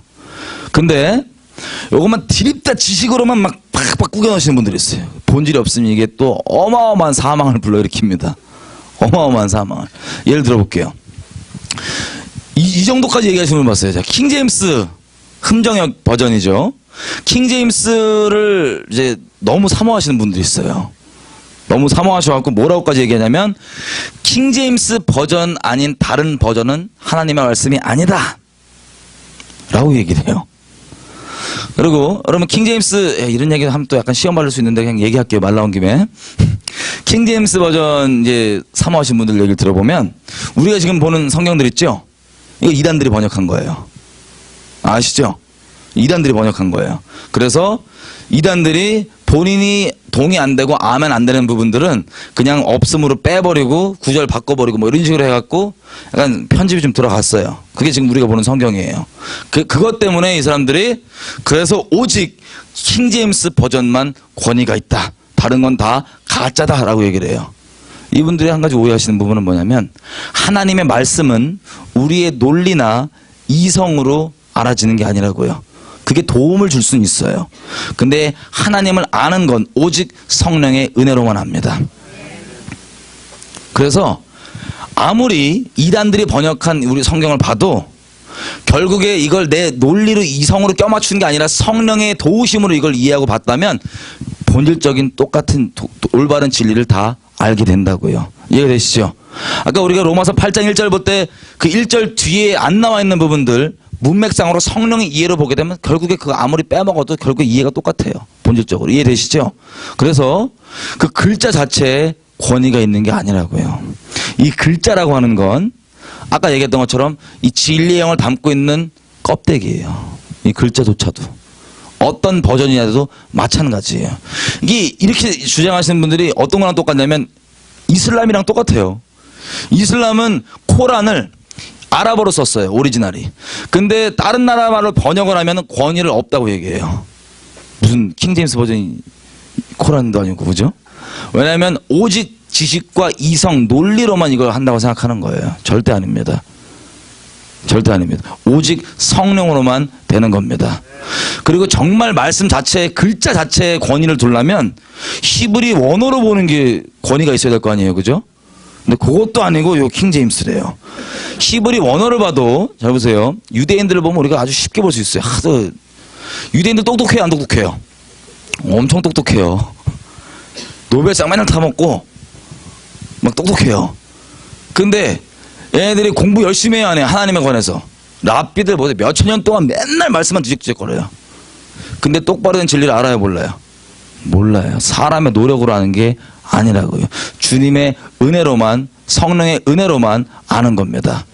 그래서 아무리 이들이 히브리 원어로 봐도 이 자체에 최종 권위가 있는 거 아니에요. 말씀의 권위는 하나님 그분 자체이신 성령의 권위가 있습니다. 그래서 성경을 볼 때 성령의 도우심으로 보면 이제 똑바로 진리 가운데로 인도가 되고 그리고 예수님의 영광이 드러나고 왜냐하면 성령의 존재 자체가 목적이 요한복음이 얘기하죠. 성령은 그가 와서 내 영광을 나타내리니 예수님이 얘기하셨습니다. 그가 와서 나를 증거하리니 성경의 저자인 성령의 존재의 목적은 예수를 증거하고 예수의 영광을 나타내는 겁니다. 그래서 똑바로 성령을 통해서 성경을 보면 창세기부터 계시록까지 예수님의 영광이 보이고 예수님이 증거되고 예수님께로 인도함을 받습니다. 근데 이 글자 성경 이거를 성령으로 안 보고 다른 영으로 보면 이거 보고 이만희가 튀어나오고 결론이 이거 보고 막 문선명 튀어나오고 이러는 거예요. 다른 영으로 보기 때문에. 그래서 영이 중요한 거지 이거는 쉽게 얘기하면 이거의 권위는 성령 안에 있습니다. 아멘이시죠? 시험 안 받으셔도 어쩔 수 없어요. 이걸 이 본질을 못 붙잡으면 이 시대 다 떨어져 나가요. 지금 다 막 하고 있어요. 자, 그래서 정리를 좀 우리 해보겠습니다. 이제 우리가 진리만을 쫓는다. 그럼 이제 어떤 게 진리만을 쫓는지를 우리가 좀 봤었어요. 여러분 정말 이거는 우리의 어떠함으로 쫓을 수 있는 게 아니라 오직 겸비함으로 주님 찾아가는 겁니다. 마지막으로 이것만 나누겠습니다. 그럼 이 진리의 영을 받는 거는 쉽게 표현하자면 이게 하나님 음성 듣는 거잖아요. 그죠? 복음이 이루는 바는 자 보세요. 저기 마지막 날에 다시 한번 정리할 거지만 이렇습니다. 선악과를 먹었기 때문에 우리가 죄인이 됐어요. 선악과를 먹었기 때문에. 왜요? 그럼 죄의 본질이 뭐예요? 예수님이 오셔서 죄를 없애려고 오신 건데, 죄를 우리에게 없애주려고 오신 건데, 우리에게서 선악과를 먹은 게 죄의 본질이라고요. 선악과 과즙이 죄성 100%라서가 아니에요. 그죠? 선악과를 먹었는데 그 다음에 일어난 일이 뭡니까? 쉽게 얘기하면 하나님이 하지 말랬던 거 한 거예요. 말씀을 어긴 거예요. 말씀을. 그게 죄인데 왜 이름을 선악과라고 붙였냐면, 자, 이 세상의 유일한 선악의 기준은 하나님이십니다. 그것도 이 화석화되고 이런 이렇게 뭐랄까 껍데기가 될 수 있는 이런 기록되어 있는 교리 뭐 이런 게 아니라 여호와 입에서 나오는 말씀. 예수님께서 결론을 얘기해 주잖아요. 너희가 이 빵으로만 사는 게 아니라 여호와 입에서 나오는, 이게 레마예요. 영의 말, 우리가 지금 계속 얘기하는 영의 말을 살아있는 관계 가운데 복음 안에서 영의 말을 듣고 청정하게 살게 하는 게 복음이 완성하는 바입니다. 근데 이게, 자, 유일하신 선악의 기준이 하나님이 말씀해 주시는 대로만 아는 게 선악의 유일한 기준이에요. 그 상황 가운데서. 근데 선악과라고 이름 지으는 건 하나님 말씀을 어겼더니 본인이 하나님 자리에 딱 앉아가지고 선악을 본인이 판단해요. 이건 선한 거, 이건 악한 거. 이게 죄성의 본질입니다. 그러면 십자가를 통해서 주님께서 완성하시는 건 뭐예요? 이걸 없애시는 거예요. 단순히 기도 많이 하게 하고 단순히 말씀 많이 보게 하는 이런 종교 행위는 그냥 껍데기에 불과하고요. 죄송한 얘기지만 그 본질은 하나님과의 살아있는 관계가 회복돼서 살아있는 말씀이신 이분을 청종하고 이분이 말씀하시는 대로만 알고 내 인식, 내 느낌, 내 공식, 내가 아는 바로 판단하는 게 아니라 말씀해 주시는 대로만 판단하고 살아가는 거예요. 이게 복음이 완성하는 본질입니다. 이 본질 없이는 다른 기도 많이 하는 거 이 자체가 나쁜 건 아니에요. 뭐 말씀 많이 보는 거 이 자체가 나쁜 건 아니에요. 본질 없으면 다 지금 휩쓸려 가더라고요. 마지막 때의 미혹의 세력들한테. 복음 이루는 이 본질. 귀여워요. 복음 이루는 본질. 이렇게 하나님과의 살아있는 관계 가운데서 청정하고 따라가는 겁니다. 근데요, 놀랍게도 고린도전서 8장 1절에 이렇게 얘기합니다. 지식은 교만케 하고 사랑은 덕을 쌓는다. 주님께서 교만한 자를 은혜 베푸세요, 물리치세요. 물리치시고 겸손한 자를 은혜 베푸신다고 얘기하십니다.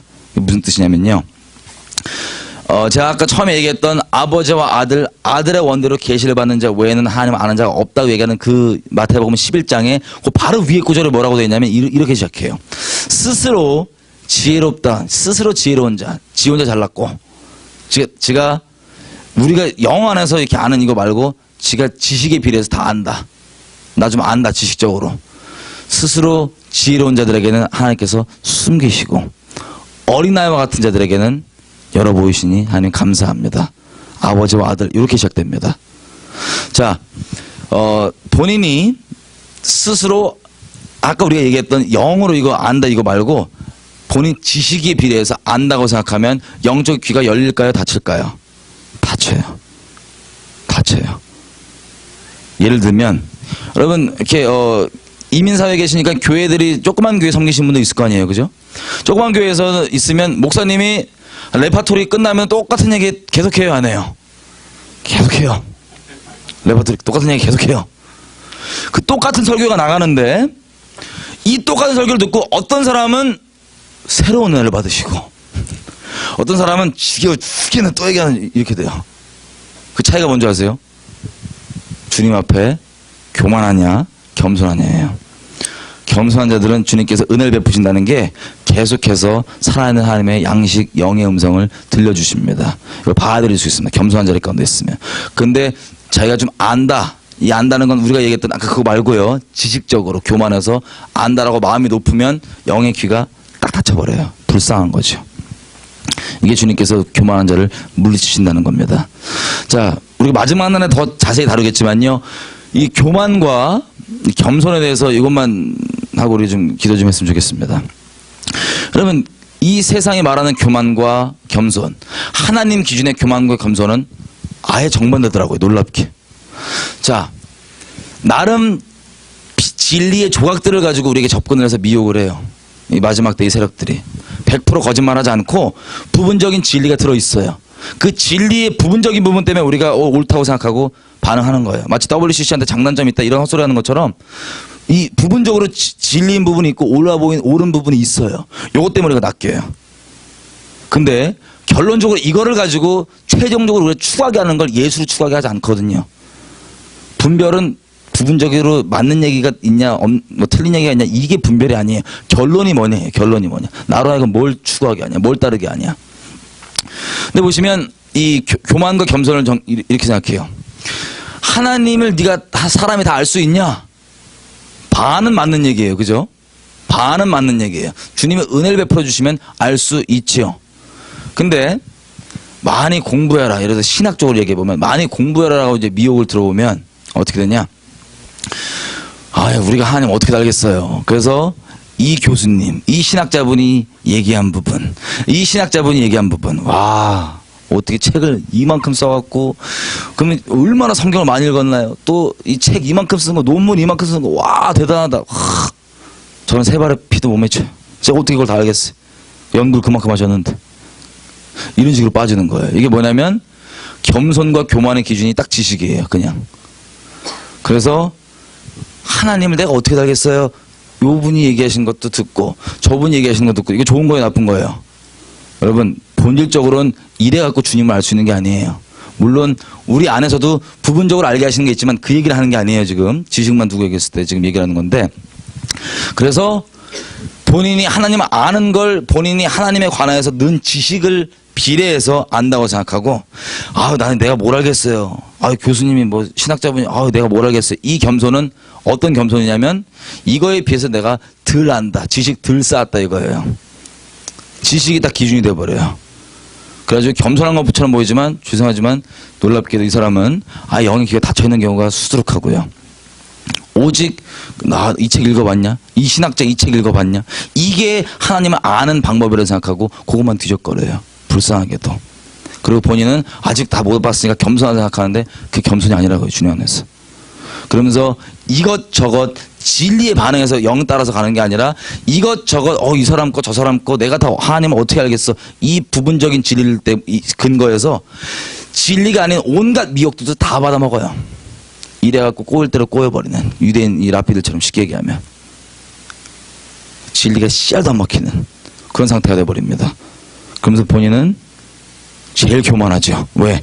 지식에 비례해서만 안다 모른다 따지기 때문에 전혀 신앙 안 하거나 이런 사람들 보면 또 완전 무시할 수밖에 없는, 이거 어쩔 수 없어요. 본인이 그 기준으로 있으니까. 이게 흔히 지식적으로 공부해서 알아야 된다라고 하는 저 적글 세력들 있죠. 이렇게 가는데 제가 성경에서 제일 좋아하는 구절 중에 하나가 뭐냐면 전도서 12장에 보시면 공부 많이 하는 건 네가 상쾌해진다 아니면 피곤해진다? 할렐루야. 주님을 힘써 공부를 많이 해서 알 수 있다 아니면 우리가 중심으로 주님을 사랑하고 겸손히 따라갈 때 주님을 안다. 중심으로 가는 거예요. 살아있는 관계로. 할렐루야. 신나. 신학하신 분들 죄송해요. 어쩔 수 없어요. 말씀이 그런 거 어떡하겠어요. 자, 그렇게 하는데 하나님의 겸손은 이래요. 흔히 우리가 마지막 날 다루겠지만 어떤 상황에 대해서도 무조건 판단 안 한다. 이렇게 이게 선하다고 생각하는 사람이 있어요. 선악과에 빠져 본인만의 종교적인 선악과에. 난 아무것도 무조건 판단 안 한다. 이게 하나님께서 바라시는 게 아닙니다. 주님이 이렇게 얘기하시죠. 요한복음에. 나는 내 스스로 아무것도 판단하지 아니하노라. 오직 아버지께로 들은 대로만 판단하노라. 이게 무슨 뜻이냐면요. 그래서 이 두 분의 어떤 뭐 상황이 있어요. 두 분이. 내가 내 경험으로 내 느끼기에도 내가 충분히 판단할 수 있어. 내 느낌으로. 잘못했네. 뭐 이런 식으로 예를 들면. 근데 우리는 하나님과 살아있는 관계가 있으니까 판단 안 하는 거예요, 일단. 이건 내 생각이니까요. 내 자아가 가지고 있는 여지껏 있는 기준들과 느끼는 뭐 이런 것들의 기준이니까 판단 안 해요. 그 대신 하나님과 살아있는 관계가 있으니까 뭐 기도를 하거나 그러면 하나님께서 이거에 대해서 알려주시겠죠. 말씀해 주시겠죠. 그러면 말씀해 주시는 대로만 알아요. 말씀해 주시는 대로만 알아요. 그렇게만 판단해요. 높은 자리 나쁜 놈 이게 아니라 말씀해 주신 대로 아는 거예요. 난 몰라요 이게 아니라. 이해되시죠? 이런 식으로 어떤 상황이든 뭐든 간에 내 느낌, 내 경험, 내 어떤 뭐 이런 거 말고 오직 하나님 말씀으로만 살아가는 사람. 그리고 인류 이 69억 전부 다 막 아니라 그래도 주님이 말씀하여서 그렇다 그러면 그렇다고 아는 사람. 오직 말씀으로만 아는 사람. 이게 주님 앞에 겸손한 사람입니다. 자, 정리가 좀 되셨나요, 오늘? 주님을 따르는 거. 이게 멍해가 아니에요. 네가 이거 분별하고 뭐하고 그러려고 용 쓰지 마라. 수고하고 무거운 짐진자들아 내게로 와라. 이게 아까 말씀드린 그 계시로부터 쭉 이어지는 말씀이거든요. 수고하고 무거운 짐진자들아 내게로 와라. 내가 니네를 쉬게 해주겠다. 내 멍에는 쉽고 가볍다. 내게 와서 배워라. 주님께 배우십시다 우리. 다른 사람 무시하자 이런 게 아니에요. 모든 사람에게 진리의 통로가 될 수 있지만 구원이나 하나님의 관계에 대해서 이렇게 네가 꼭 알아야 된다라고 오는 접근한 이거를 절대 속지 말라고 말씀드리는 겁니다. 그리고 하나님만 이제 우리가 순전히 따라가는데 단번에 제사를 드려야 될 거 아니에요. 그죠? 단번에. 여러분 이게 단번에 제사를 안 드리면요. 여지껏 얘기했던 게 그냥 이러고 또 그냥 지식으로 남고 끝나요. 어떤 분들에게는 오늘 제가 말씀드린 게 되게 자유함이 있으실 겁니다. 와 자유함으로 신난다. 어떤 분들에게는 이게 무슨 소린가? 어떤 분들에게는 아싸 그럼 나 죄 져도 되냐? 이런 생각도 하시는 분도 있을 거예요. 자, 이게 결론적으로 구원파와 성경에 말하는 복음의 최종 결론의 본질의 차이는 구원파는 이 죄성이 안 사라지니까 넌 그냥 회개 안 하고 살아라. 죄 부리고 살아라. 결론적으로 죄를 추구하게 하지만 하나님의 말씀은 우리가 죄에게 더 이상 내 자아에게 더 이상 아멘하지 않고 성령의 진리에게만 아멘하기 때문에 이 아멘하기 때문에 의의 열매가 나온다고 얘기합니다. 그래서 말씀을 행하고 산다고 얘기하는 겁니다. 여러분 우리가 복음을 통해서 말씀을 행하고 산다는 얘기는요. 율법을 지킨다는 얘기는요. 기록된 율법을 딱 정리하고 요거대로 막 이렇게 산다는 게 아니에요. 하나님과의 살아있는 관계에서 여호와 입에서 나오는 말씀을 순종하고 사는 겁니다. 그게 로마서 8장 4절에 얘기하는 우리 육신 자아를 쫓지 아니하고 성령을 쫓아 행하는 우리에게 율법의 요구가 이루어져 있다. 왜? 우리가 목숨 걸지 않으면 성령을 순종하지 못해요. 우리는 존재가 하나님을 마음에 두기 싫어하는 죄인이기 때문에 말씀을 목숨 걸지 않으면 순종을 못해. 이게 단번에 제사예요. 요게 필요해요. 요게 되면 이미 그게 내 생명으로 사는 게 아니에요. 내 지식으로 사는 게 아니에요. 예수의 생명으로 사는 거예요. 오직 믿음으로 사는 거예요. 그게. 여러분 이 규격화된 지식화된 거랑 여호와 입에서 나온 말씀이랑 또 차이점이 이런 게 있을 수 있습니다. 아브라함. 여러분 성경에서 하나님께서 몰래제사를 미워하세요 안 미워하세요? 몰래제사 뭔지 아시죠? 자기 자식을 제사로 드리는 거. 이게 몰래제사예요. 하나님께서 가증히 여기시고 미워하십니다. 근데 하나님께서 아브라함에게 시키시는 게 뭐예요? 자기 자식 바치라예요. 근데 아브라함도 마찬가지고 가나안 족속들이 그런 짓 해갖고 하나님께서 너 얼마 좀 지나면 400년 있다가 내가 널 통해 니네 자손을 통해서 박살낼 거라 저놈들이 죄가 더 찰 때까지 기다렸다라고 아브라함에게 직접 얘기하세요. 주님께서 창세기 보시면. 근데 그렇게 얘기하셨던 하나님께서 아브라함에게 몰래제사로 보일 수 있는 자식을 드리라는 거예요. 근데 아브라함이 어떻게 합니까? 본인의 교리, 본인의 신학이 있을 수 있어요. 와 이게 나쁜 건데 주여. 근데 믿음이 완성된 아브라함은 하나님과의 살아있는 관계를 통해 친밀함을 통해서 이게 여호와 입에서 나온 말인지 아는 거예요. 그래서 순종을 합니다. 근데 보세요. 그 주변 사람들 우리가 그 주변 사람들이라고 생각해봐요. 그럼 아브라함이 아들 주겠다는데 그거 들으면 우리는 반응이 어떨까요? 잘 줘라 해요? 아니면 미쳤냐? 바로 몰래제사 들으냐? 우리가 가지고 있는 종교적 교리의 기준으로 보면 이거 몰래제사라고요. 그래서 이번 주에 쭉 할 내용이지만 내가 주님과의 살아있는 관계에 있으면 그게 주님께서 온 건 줄 알고 기도해주고 같이 서포트해주고 같이 함께 참여할 수 있어요. 근데 그냥 화석화되어 있는 지식, 교리만 딱 갖고 있다 그러면 그러다가 회방해요. 하나님 이름으로. 미쳤냐? 저 사탄 숭배자야 저거. 몰래제사 드려 라고 할 수 있다고요. 이해가 되시죠? 그래서 여호와 입에서 나오는 게 의로운 겁니다. 여호와 입에서 나오는 게 살아있는 그 음성이 우리를 살리는 거고 그것을 청종하는 것이 우리가 예수 생명으로 살아간다는 증거입니다.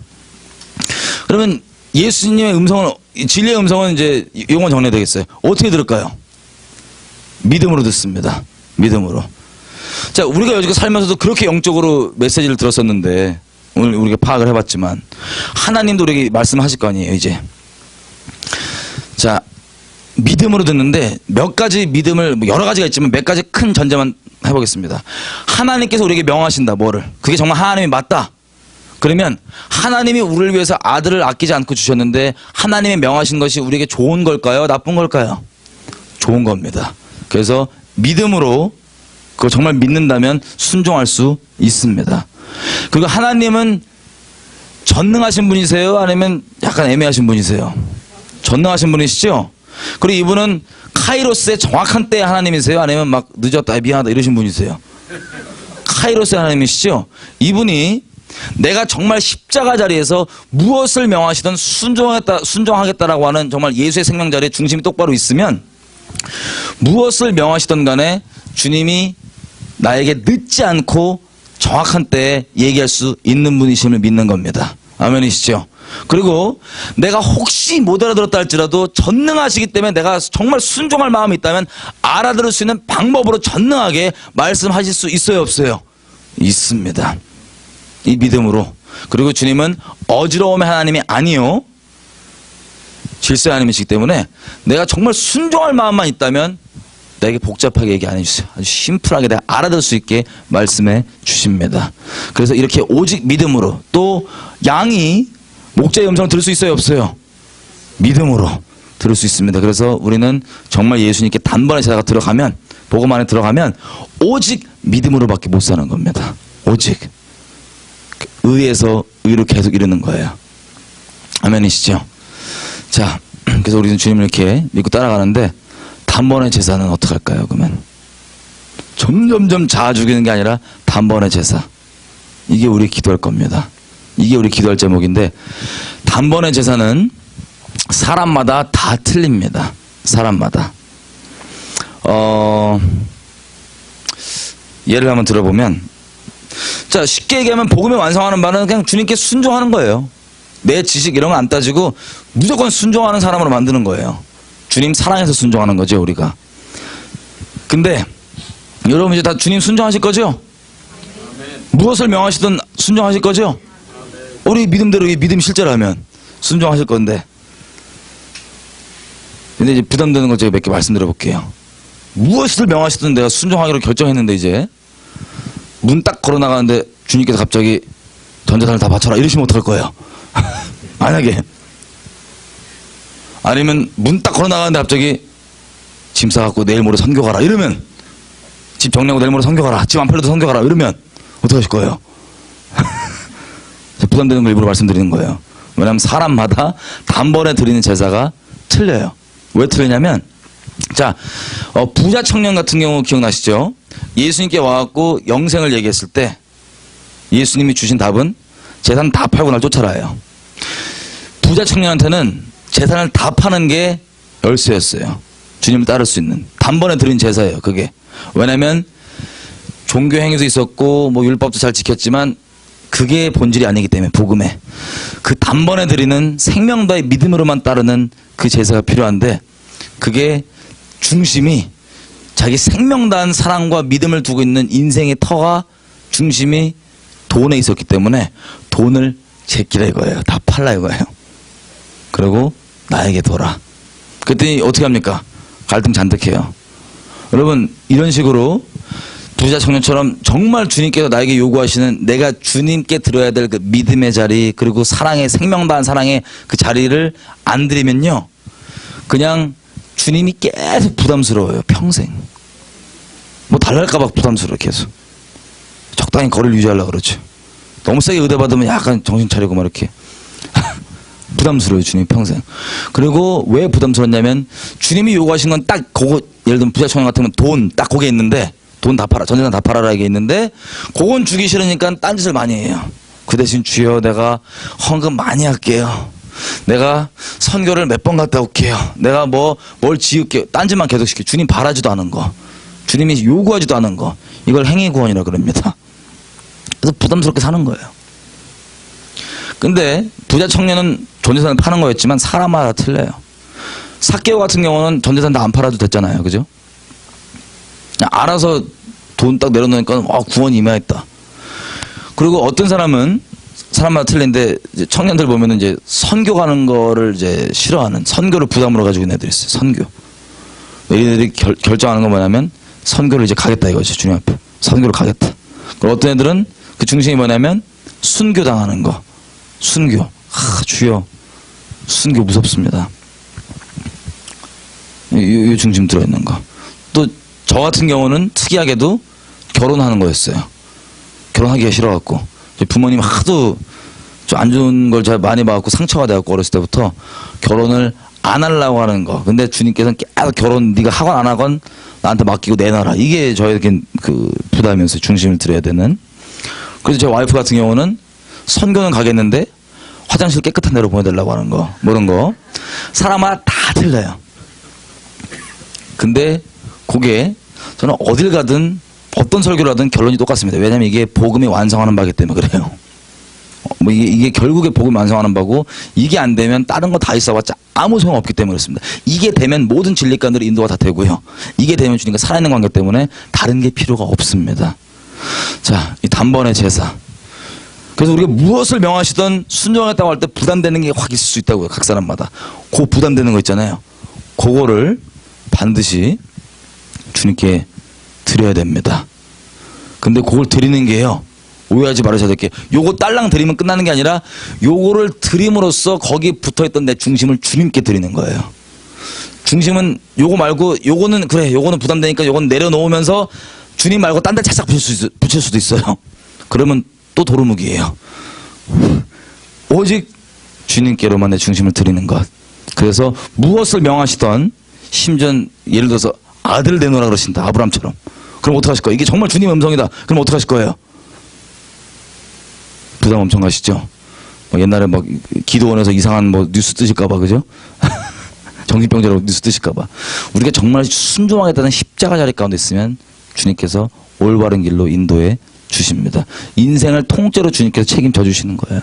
내 인생 통째로 맡기니까 내가 앉고 일어서면 앉음 섬 다 주님 책임지십시오. 내가 혹시 못 알아듣는 부분도 훈련 과정 가운데 주님께서 허용할 수 있지만 결국에 내 인생의 최종은 주님께서 책임지시는 걸로 번지 점프를 통째로 하는 거예요. 주님 인도하신 대로 가는 대로. 여러분 이렇게 주님께 정말 복음에 들어와서 순종하기로 결정한 사람 있잖아요. 이 세상이 감당을 못해요. 그게 성경이 말하는 예수 믿는 사람입니다. 어떤 특별한 사역자, 어떤 특별한 믿음 있는 사람이 아니라 예수 믿는 사람은 세상에 감당을 못해요. 그래서 이렇게 순종한 자를 통해서 주님께서 놀랍게 역사하고 일하시는데 이건 단순히 역사하고 뭐 쓰임 받으려는 게 아니라 이 구원이에요. 이게 내 생명, 이 심판받을 수밖에 없는 생명을 주님 앞에 내가 내 생명 있는 그 중심을 주님께 내어드리는 건 내 목숨 걸지 않으면 불가능한 일이거든요. 내 죽음이 실제인 거예요. 그게 내 인생의 터가 거기 있고. 근데 우리가 주님과 그것을 비교할 수가 없잖아요. 그죠? 영생과 이것을 비교할 수가 없잖아요. 부자 청년이 우리가 보시다시피 하나님께서 이 결정들은 우리 마음 가운데 맡겨놓으신 거예요. 대신 못 해주세요. 주님이 이 결정을 도와주시기 위해서 사랑도 부어주시기도 하고요. 어떤 은사도 체험하고 어떤 하늘에 속한 신령한 복들도 맛보게 할 수 있지만 그것이 이 중심을 드리는 것의 보장은 아닙니다. 10명의 문둥병자가 치유받아도 1명만 구원받은 것처럼 이런 모든 과정들을 통해서 지금 결국엔 이 중심을 드리는 게 내가 생명을 해서 주님을 사랑하겠다. 더 이상 내 목숨 유지하며 내 목숨 사랑하며 내 자아 사랑하며 살지 않겠다. 하나님의 보좌 앞에 가면요 딱 두 종류의 사람이 있습니다. 첫 번째는 한 번도 이 십자가 심판을 받은 적이 없어갖고 그 자리에서 직결 심판으로 지옥 가야 될 사람들이 있고요. 또 나머지 부류들은 정말 소수이겠지만 주님 말씀하신 대로 이미 믿음으로 예수님의 십자가 심판을 내 것으로 실상으로 받아들였기 때문에 이미 심판받은 자로서 심판이 유월될 사람, 이 두 종류의 사람만 있습니다. 근데 이것은 하나님께서 우리의 선택에 맡겨 놓으셨습니다. 주님이 대신해 주시는 게 아니에요. 감정 이런 걸로 속으시면 안 되는 거예요. 우리 중심의 결정을 주님께서 기다리시는데 이 결정은요 놀랍게도 하나님을 향한 생명 다해 사랑하겠다는 사랑 고백입니다. 이게 바로. 자 이렇게 지금 얘기해서 무엇이든 순종하는데 부담되고 갈등되는 게 있으면 사실 그걸 주님께서 요구하시는 거거든요. 우리한테. 그 부분을. 근데 그 부분에 대해서 놀랍게도 어떤 거든 간에 결국엔 갈등하고 있다는 건 하나님께 우리가 이렇게 얘기하는 거예요. 하나님, 당신은 내게 있어서 이것만큼도 못합니다. 그리고 나만 그렇게 얘기하는 게 아니라 주변 사람들도 다 알아요. 우리 삶의 고백들이 예수님을 증거할 수 있는데 왜 우리가 계속 소리 듣냐면 말은 예수 믿는다 그러는데 실제 삶으로 그를 움직이는 실체가 진리가 아니고 예수가 아니기 때문에 다 욕하는 거예요. 이해가 되시죠? 이 중심을 우리가 주님께 반드시 드려야 되는데 우리의 결정이 필요합니다. 우리는 주님과 이것을 비교하면서 막 이렇게 갈등하고 주님을 이렇게 하찮게 여기는데 놀랍게도요. 이게 우리가 지옥 보내는 거 알면서도 그게 뭐든 간에 우리가 그 갈등을 하고 있는데 주님께서는 그런 우리를 사랑하십니다. 우리를 사랑하셔갖고요. 먼저 주님께서 우리를 사랑하는 그 증표로 자기 아들의 십자가에 못 박으셨어요. 하늘 영광 다 버리고 이 땅 가운데 오셔갖고 그 낮은 자리 가운데서 그 멸시받을 거 뭐 오해받을 거 우리 오해 같은 거 받아보셨죠? 속 얼마나 상해요. 그걸 다 아시고 피조물한 하나님 오셔갖고 자기 삶을 내어 던져주셨습니다. 그 사랑 고백으로 지금 동일하게 사랑 고백을 하시는 거예요. 우리가 솔직히 우리끼리니까 얘기하지 우리가 이 중심 하나님께 안 드리면 누구한테 주겠어요? 기껏 해봤자 뭐 썩 없어질 것도 이거 주면 주님께서 그렇잖아요. 주님은 이처럼 사랑하는 거 우리가 아는데 여지껏 그렇게 성령을 통해서 아버지께서 사랑을 부어주시고 알게 해주셨는데 이름에도 불구하고 우리가 주님께 중심을 드리지 않는다. 진짜 우리 주님한테 못할 짓 하는 겁니다. 그래서 중심을 딱 정하고 무엇을 명하시던 나 주님 따라가겠습니다. 나 주님의 사랑으로 살기 원합니다. 이것을 쉽게 표현하면 이렇게 표현할 수 있어요. 여러분들이 어떤 걸 중심을 들어야 될지 헷갈리시면 이렇게 보십시오. 무엇이 여러분들을 우월감 느끼게 만드는지 무엇이 여러분들을 열등감 느끼게 만드는지 그리고 여러분들이 돈을 그렇게 벌어서 결국에 어디다 쓰려고 그러시는지 아니면 여러분들이 시간만 생길 때마다 어디다가 시간을 투자하시는지를 그걸 보시면 그게 만약에 진리가 아니잖아요.